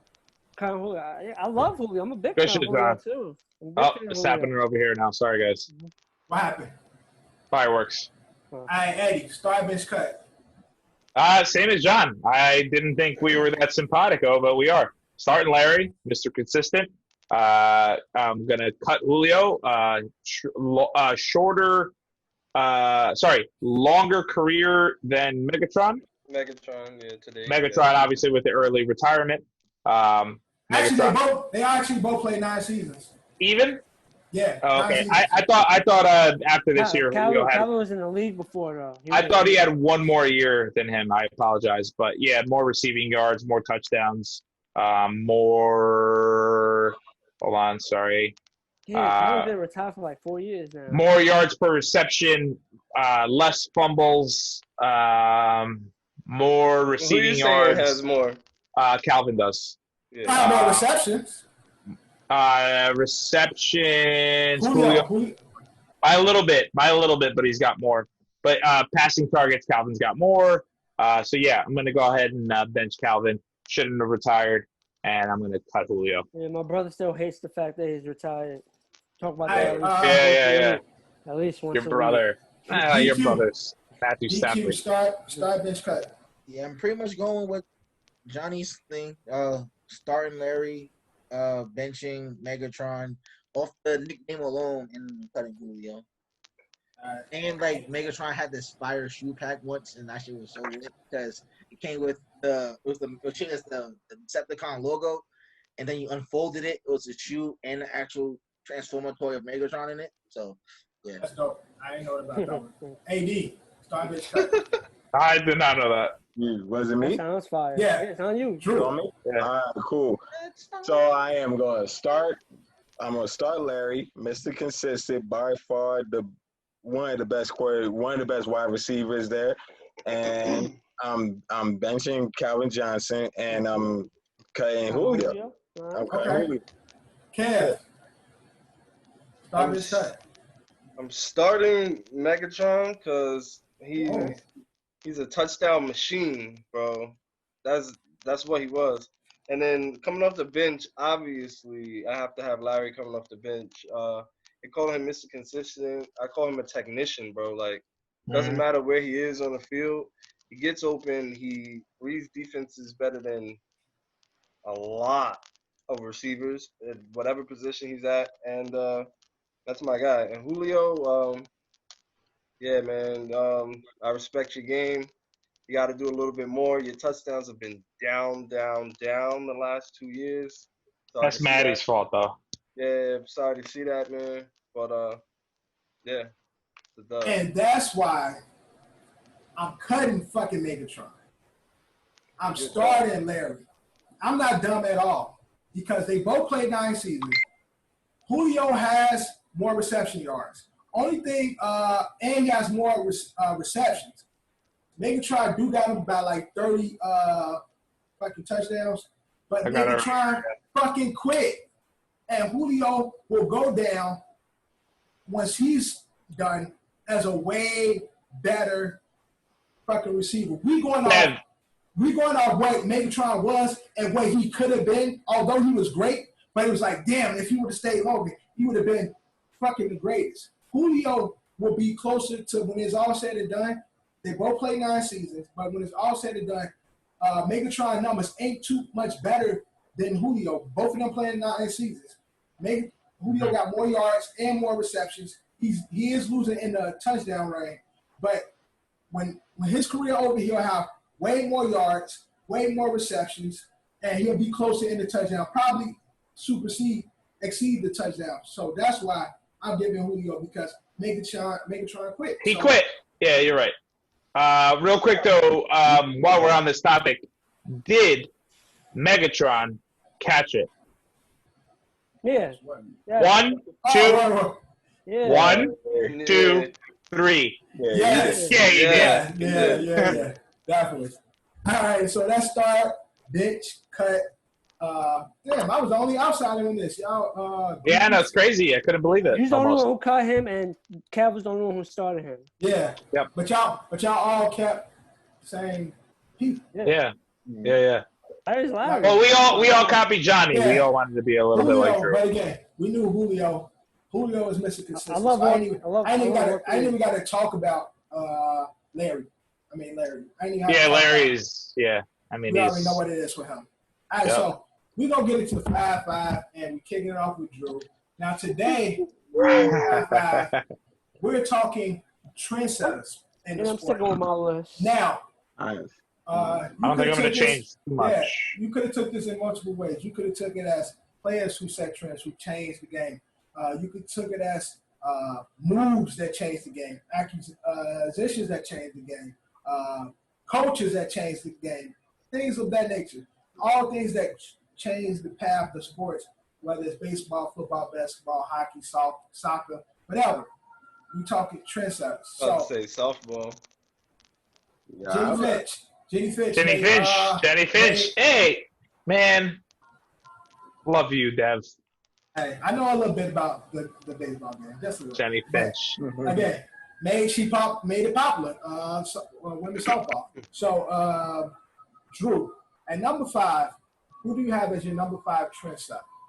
As number 5, I'm picking a trend that has been was in the NBA as kind of get started by I would say the Spurs and Greg Popovich and stuff, which was supposed to be the Hacker Shack. Which they used, most likely they got the name because they used it against Shaq. Shaq was a bum ass free throw shooter, so you coming down the lane, foul him every time, he was just breaking. Cool, yeah, breaking. Right. Yeah. And that's a really good trend. That's definitely spread throughout the whole league. You think of every Dwight Howard, DeAndre Jordan, both guys are drumming. They got Hacker Shack. Just foul them. They go and miss their free throws, and we get the ball back. That's what teams were doing. Great fucking pick, Drew, because that didn't even cross my mind, but that's a really good trend because, again, Hacker Shack was how it started, or the coin name, but ever since then, you have a big who can't shoot, or any player that can't shoot, hack their ass, send them to the line, we take our chances with that. No, but it's still called Hacker Shack. But Right. But again, it's at the trend. If a person can't shoot free throws, hack them, we take our chance with that. And it all started with the Hacker Shack. Good shit, Drew. Good shit. I'm proud of you, Drew. Good shit. All right, DQ, number 5. So for some reason, a lot of my picks are more external than inside the league. Okay. So the trends that players started that everyone kind of does in modern day life. So my number 5 is LeBron's initial back arm tattoos. LeBron had that shit first. Talking about the letters? Word. Yeah. Word. That's mad sus. But yeah, I didn't know LeBron's. I didn't pay that much attention to even notice that. But he definitely. I can say he made that a little more popular. And all the hoopers got it. So that's a good one too. John, at number 5. I ain't doing how. Yeah, I'm just doing players. But at my number 5, I got Ken Griffey Jr. Okay. Ken Griffey. Why you put Ken? Because he in the 90s, he was the face of baseball. 90s, the shoes, everything. He was doing his thing. He influenced people to play baseball. Right. Okay. Especially in the 90s. It wasn't that many. Especially when it comes to young black kids. Ken Griffey. They look. Ken Griffey. Right. Definitely true. That's my number 5. Eddie, at number 5. My number 5 is, you guys aren't going to know who he is, but Luis Manuel Castro. 1902 was the first Hispanic, as the Hispanic in the group. Johnny's there with me. But as a Hispanic in the group, was the first Hispanic to break and DQ. I mean, not DQ, Drew. Drew? Yeah. You're Hispanic? His dad is. Yeah, you know his dad is. I didn't know that, man.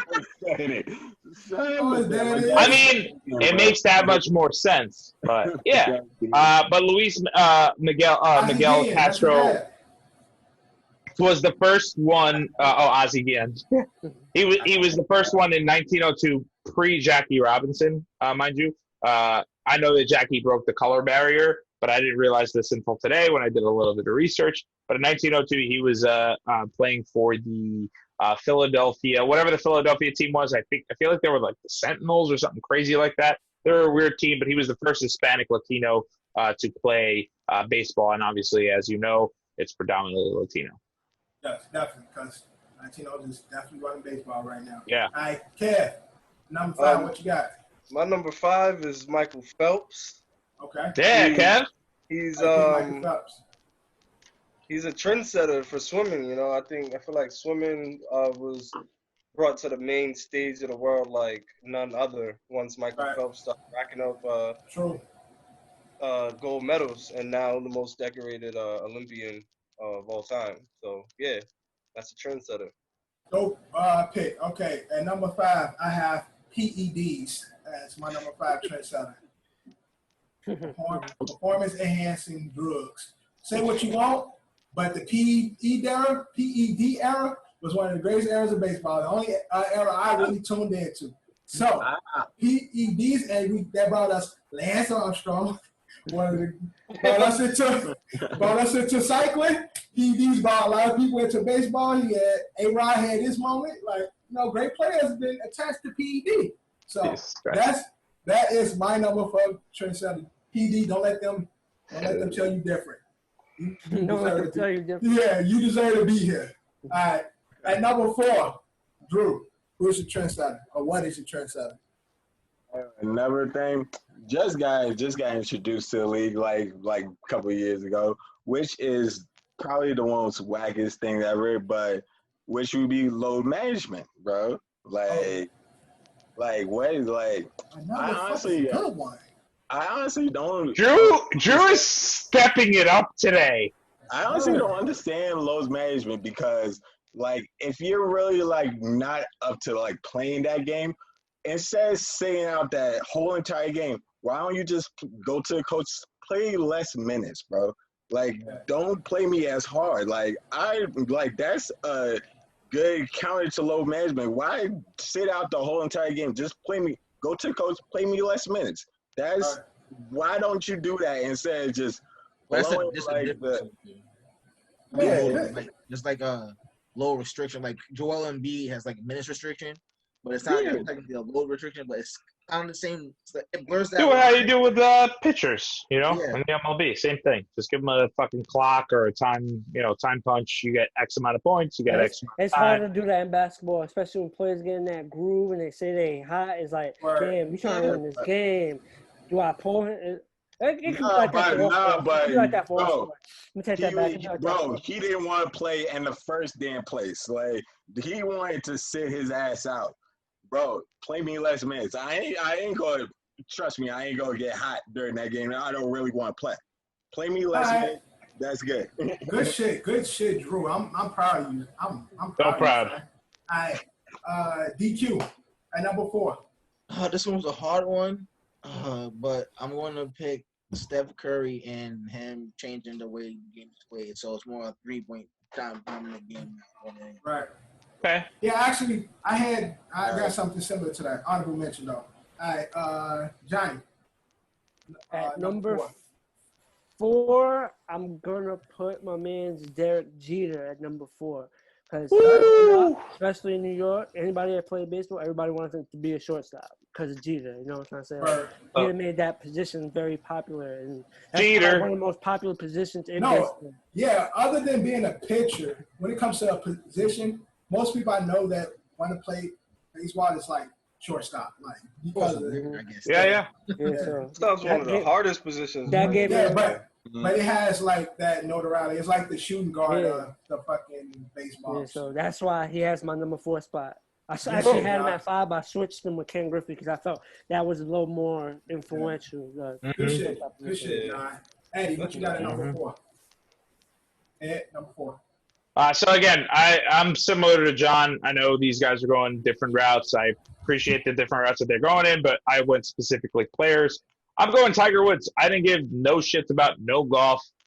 This is pre-cheating, getting his car beat up Tiger Woods, right? Everyone knows you wear red on Sundays for Tiger. Obviously he revolutionized the sport, brought more attention, more eyes, guys like our eyes to the sport because golf is a super white sport, and it kind of made it easier for us to watch. Good shit. Kev, number 4. My number 4 is Allen Iverson. Why is that? two reasons, but the most important one I'll say for second. Allen Iverson, they had to change the crossover. They had to change the crossover rule. The For carrying, him. the traveling. Yeah, the carrying rule for him. So, I mean, I think that's trend setting. But a lot of guys, the dress code, all that shit. And then the second thing was the most important thing. DQ jumped the gun. He introduced hip hop fashion to the league, and it was taking the league by storm, bro. And again, another rule they had to change dress code for him. But now overall, I feel like players aren't afraid to express themselves as long as it's within the rules. Yeah, definitely Allen Iverson. Yo, and just he changed the scope when it comes to like small guards and point guard, facilitating guards. Ivo being a dog, little guy, but being a dog, and he has set that precedent for a lot of the guards you see today. And I still don't think that crossover is a carry though. It's not. He just had a crazy wingspan. Yeah, wingspan. So he was able to stretch out. Yeah, like he was able to shift his person guarding him. That way he can come back over, and it's like a lead cross more than a carry.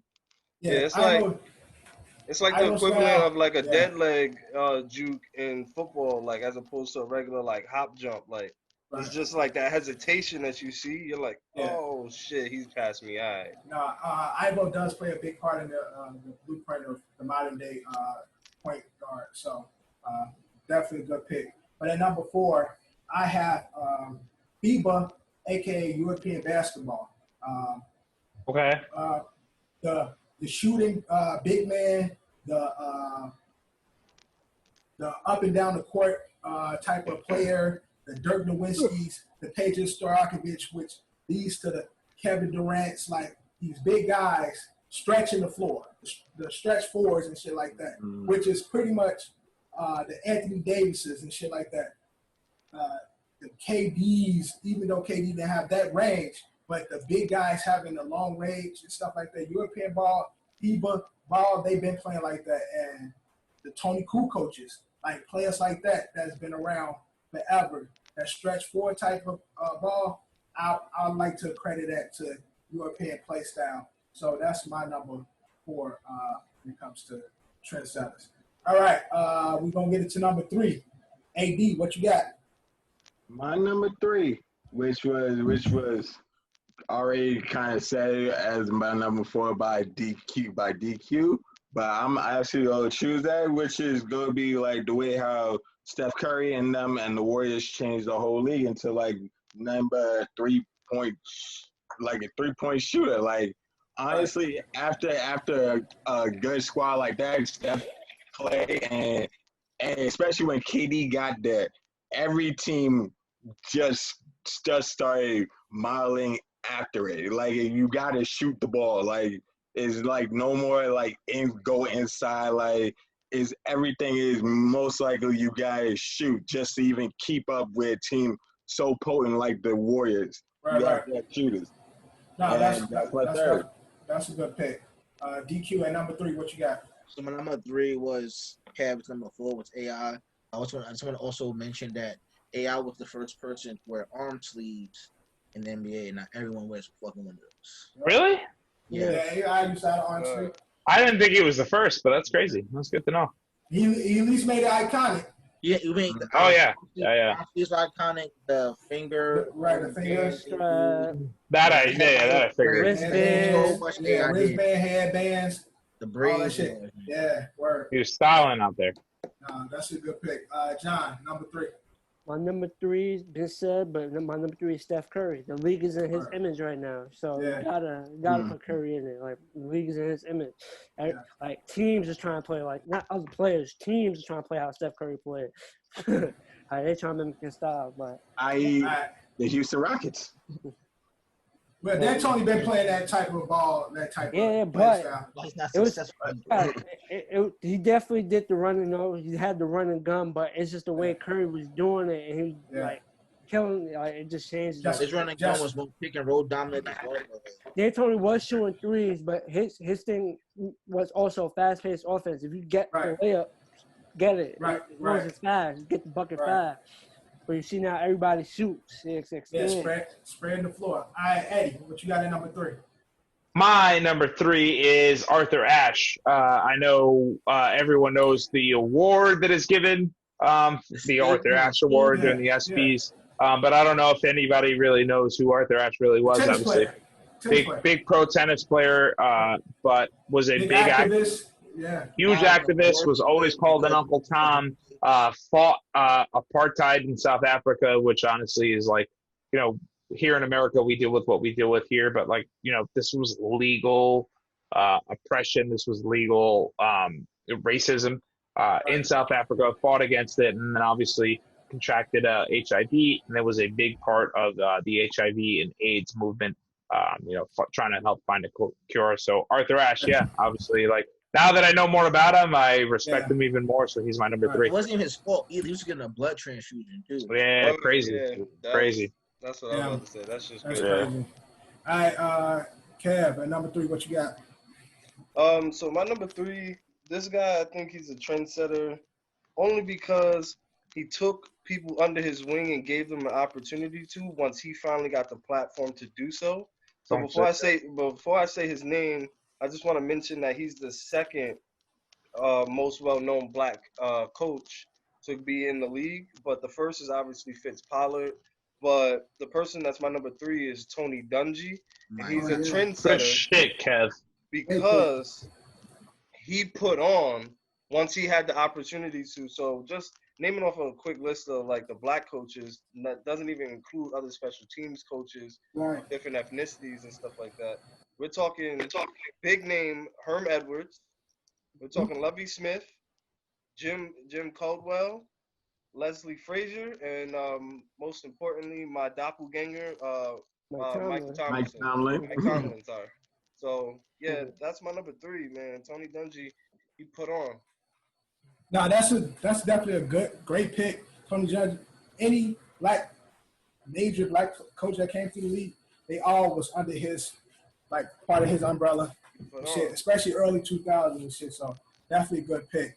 My number 3 is Eddie's number 4, I believe, Tiger Woods.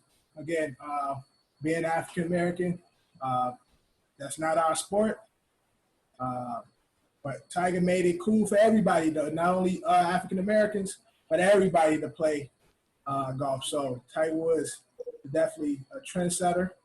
He got a lot of not only black, but a lot of just young people interested in playing the game of golf. So at number 3, I got Tiger. All right, going into number 2. Drew, what you got, Dak? Yo, my number 2. I gotta go with my man Allen Iverson, bro. Like he brought a whole wave to the game, like with his style, with his swag, like the tats that he had. Like it was so much that Iowa brought to the game. Like is the crossover is ridiculous. Like that's my number 2. Iverson. Right. I mean, we can't deny Iowa. Right.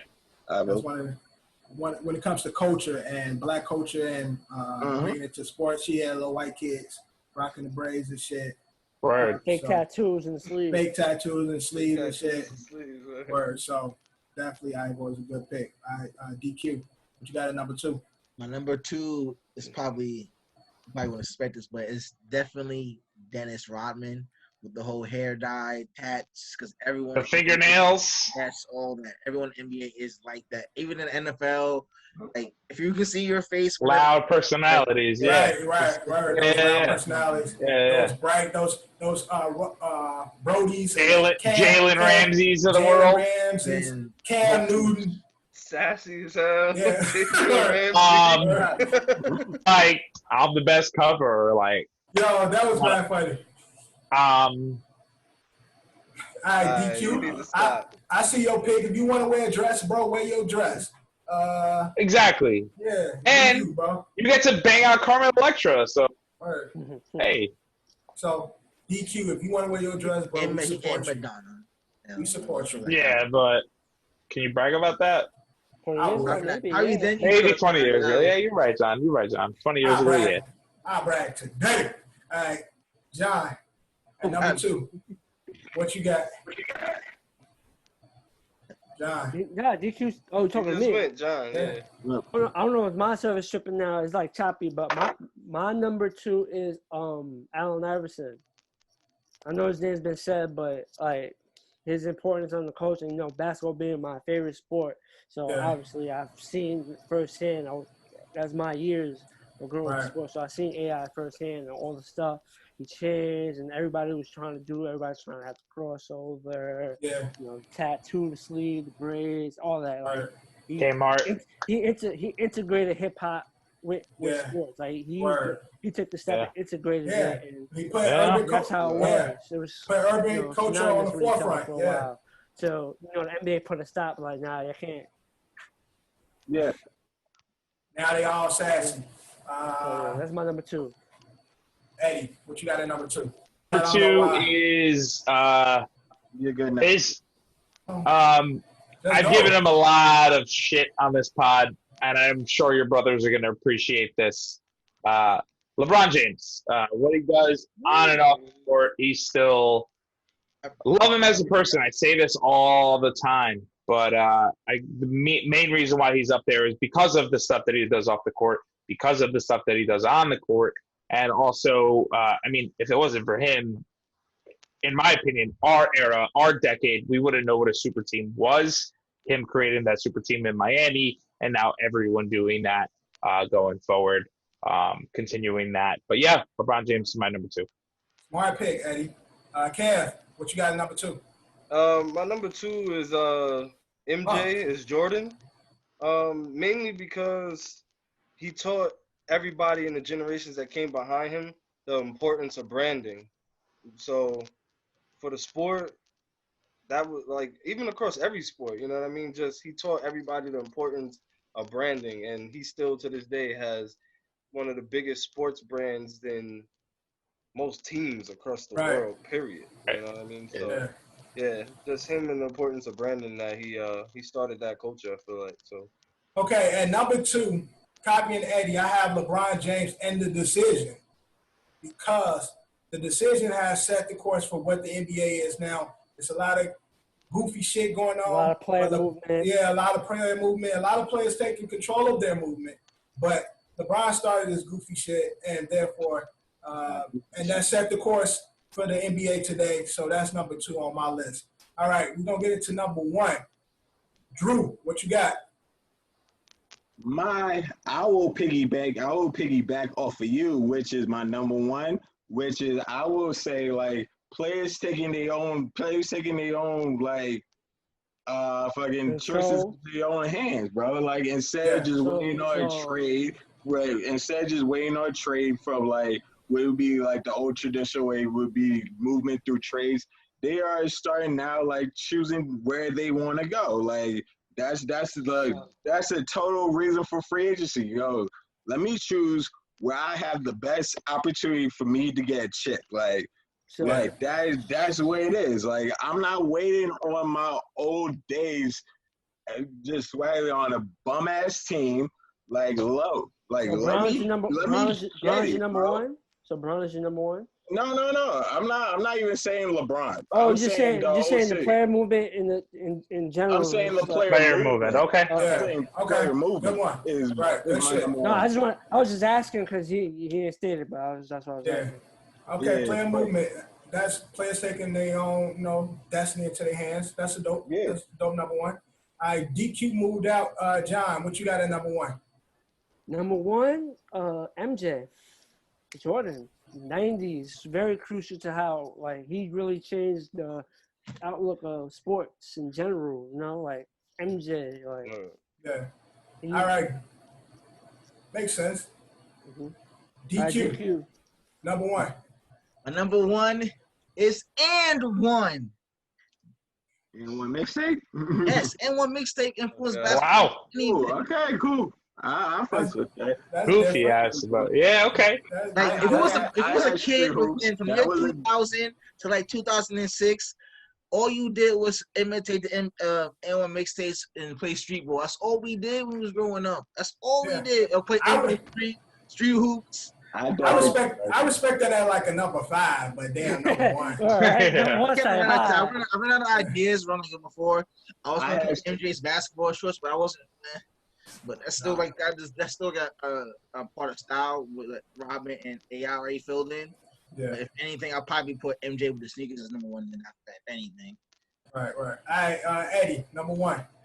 My number 1 is a tie. I couldn't decide. You take it however you want, but Jackie Robinson, Muhammad Ali. Again, revolutionizing sports. This is the way I took it. You look at the pioneers of like who like built the road for minorities, African Americans, Latino Americans, whatever it is. If you're talking about breaking color barriers, breaking boundaries, punching through it all, beating ceilings, taking the white man down, taking the system down, revolutionizing everything. It's a really, really close tie between me and with Jackie Robinson and Muhammad Ali. I did mention Miguel Castro was there before Jackie was, but it didn't really make headlines the way that Jackie did. So if there's no Muhammad Ali, there's no Jackie Robinson, there's no minorities in sports, period. You can count Jesse Owens in there if you want to, but same thing. Okay. Imagine if there was like only like the Negro League still existed today. I mean, that was Dev's take last week. Yeah. No, it was like, what if there was no minorities in sports? Yeah. How funny would that be? Yeah. All right, Kev, at number 1. So number 1, it hurts me to have to agree with Eddie. But before I do, but you keep doing it. Before I do that, we got a hot take here that Aaron Judge declares himself game ready, so his ribs are all healed up. Everybody, let's go. We're good there. Cool. Let's go. On my list at number 1, that obviously I'm not in cohorts with Eddie. I have Jackie Robinson. Right. I made a clear decision because Jackie came first before Muhammad Ali. And the note that I wrote to myself was just being able to advocate for social injustice, which later on brought forth Arthur Ashe, Muhammad Ali, Jim Brown, Colin Kaepernick. You know what I mean? So Jackie definitely. And I don't know too much about Jesse Owens outside of his talent and things like that. I don't know how much of him being like a voice he was at his time. It didn't happen until after. It was like about 20 years after where they, during the yeah, correct. Yeah. Right. So, but it was like 20 years later. I don't think Jesse Owens could afford to be talking all crazy at that point in time. Not in Germany. Not in Nazi Germany. So yeah, but Jackie definitely, like, color barrier aside, he started that movement of speaking out against social injustice. So I mean, I like how y'all went butt buddies. Definitely went deep. With that, it was here. I can't front. That just sounded so crazy. You said, I like how I went with that butt buddies. That went deep. Oh my Lord. Oh man. This the man that said his tip was on Eddie earlier. Worse, John. Yo, my. Okay. So at number 1, I got Michael Jordan. Again, it might sound cliche, but the business part of sports, when it comes to the branding and things of that nature. Players being more than players, being business. Jordan is definitely the one who that started that precedent, and now all the athletes are about their bread, about their advertising, about multiple streams of income. So Jordan is number 1. All right, that's our episode. That was 5 live. I put an honorable mention in. Honorable mention. Go ahead. Honorable mention. Throw it out. Rapper, basketball players in the rap albums. I gotta give a shout to Shaq. He had a platinum one, so. Yeah, Shaq was in there for another reason for me, but yeah, sure, Shaq. I don't know what superstar, just to piggyback off of that, I don't know what superstar or sports athlete is the first person to break into movies. I don't know if it's Jesus Shuttleworth. I don't know if it's Shaq. I don't know who it is. That's a good call, though, Kev. Did Jordan and Space Jam come out first? Space Jam was 96. 96, yeah. As a ally. When did Blue Chips come out? I think what's the name came out before 96. I think Kazan came out before 96. Nah, Kazan came out like 96, 97. Blue Chips came out before. That's my movie. On the Magic. As a ally to the females. Lisa Leslie, Venus, and Serena Williams. I was going. On this I list. will mention Venus and Serena. To also honorable mentions, they also helped change the game was Bird and Magic, especially. Yeah, Bill Russell. You mentioned the FIBA. You mentioned the FIBA. Bird influenced that 6'9" jump shot. Yeah, true. Couple soccer players: Pele, David Beckham on the sexy side, Pele. And a lot of one person that a lot of people won't mention, Oscar Robertson, who influenced the Magic Johnsons, the LeBron James, the big guard, the big facilitator type of player. So Oscar is definitely one of those. Billie Jean King, another woman. Battle of the Sexes was a big movie, and also like it was a real thing. It wasn't a movie. It was. Yeah, and also I know y'all spoke on Steph, but one of my honorable mentions was Mark Jackson. Putting together that type of play style and that gameplay that Curry took on. Yeah. No love, but Mark Jackson taking it, putting those players together, putting that play style together that now Steph is, fucking a great and superstar. Clay is superstar, but that started with Mark taking a chance on these players and building that type of play. So, Mark, you get love here. All right, that's our episode. Before we get out of here, we're going to go around and talk about what people got going on. Eddie, kick it off to you. What you got going on, bro? I got nothing much going on, man. I work all the time. This is pod, but you can find me on Instagram at Eddie Hurchata. That's EDDIEHURCHATA. Why you gotta read it, though? Well, because I wanted to make sure that I spelled it right. Hey, Jonny, what you got going on? Shit, but helping create stuff behind the scenes and doing this podcast. It's about DQ. Where can they find you, John? Right. I'm supposed to announce that. That's 2 different questions. That's 2 different questions. Yes. That's 2 different questions, bro. 2 different questions. John, what are you doing and where they can find me? Where you can? Okay, go ahead, John. But where can you they find me you? at the kid Johnny Cinco. Hey, DQ. There you go. What are you doing and where can they find you? I am currently, besides doing the pod, I'm working on more jokes to do stand-up when the world opens back up. You can find me on Instagram at JustDQit. That's JUST_DQ_IT. And I have my sneaker channel, which is Deadstock Quality on YouTube and on Instagram. All right, AD, what you doing? Where can they find you? You can find me. I be working all the time, bro, but I'm also working on something real soon. Y'all will hear from me real soon. I'll be podding this pod, OSA. I'm working on something real soon. Y'all will hear from me. Talk your shit, Drew. Let it be known. Yeah. And you can get me on Instagram, Mr. Drew190. You know. At Mr. Drew, yeah. Hit him in them DMs, y'all. Drew needs a lady. Yeah, what you got going on? Where can they find you? Grinding, stacking some paper right now. Got a few things. I thought you said grinder.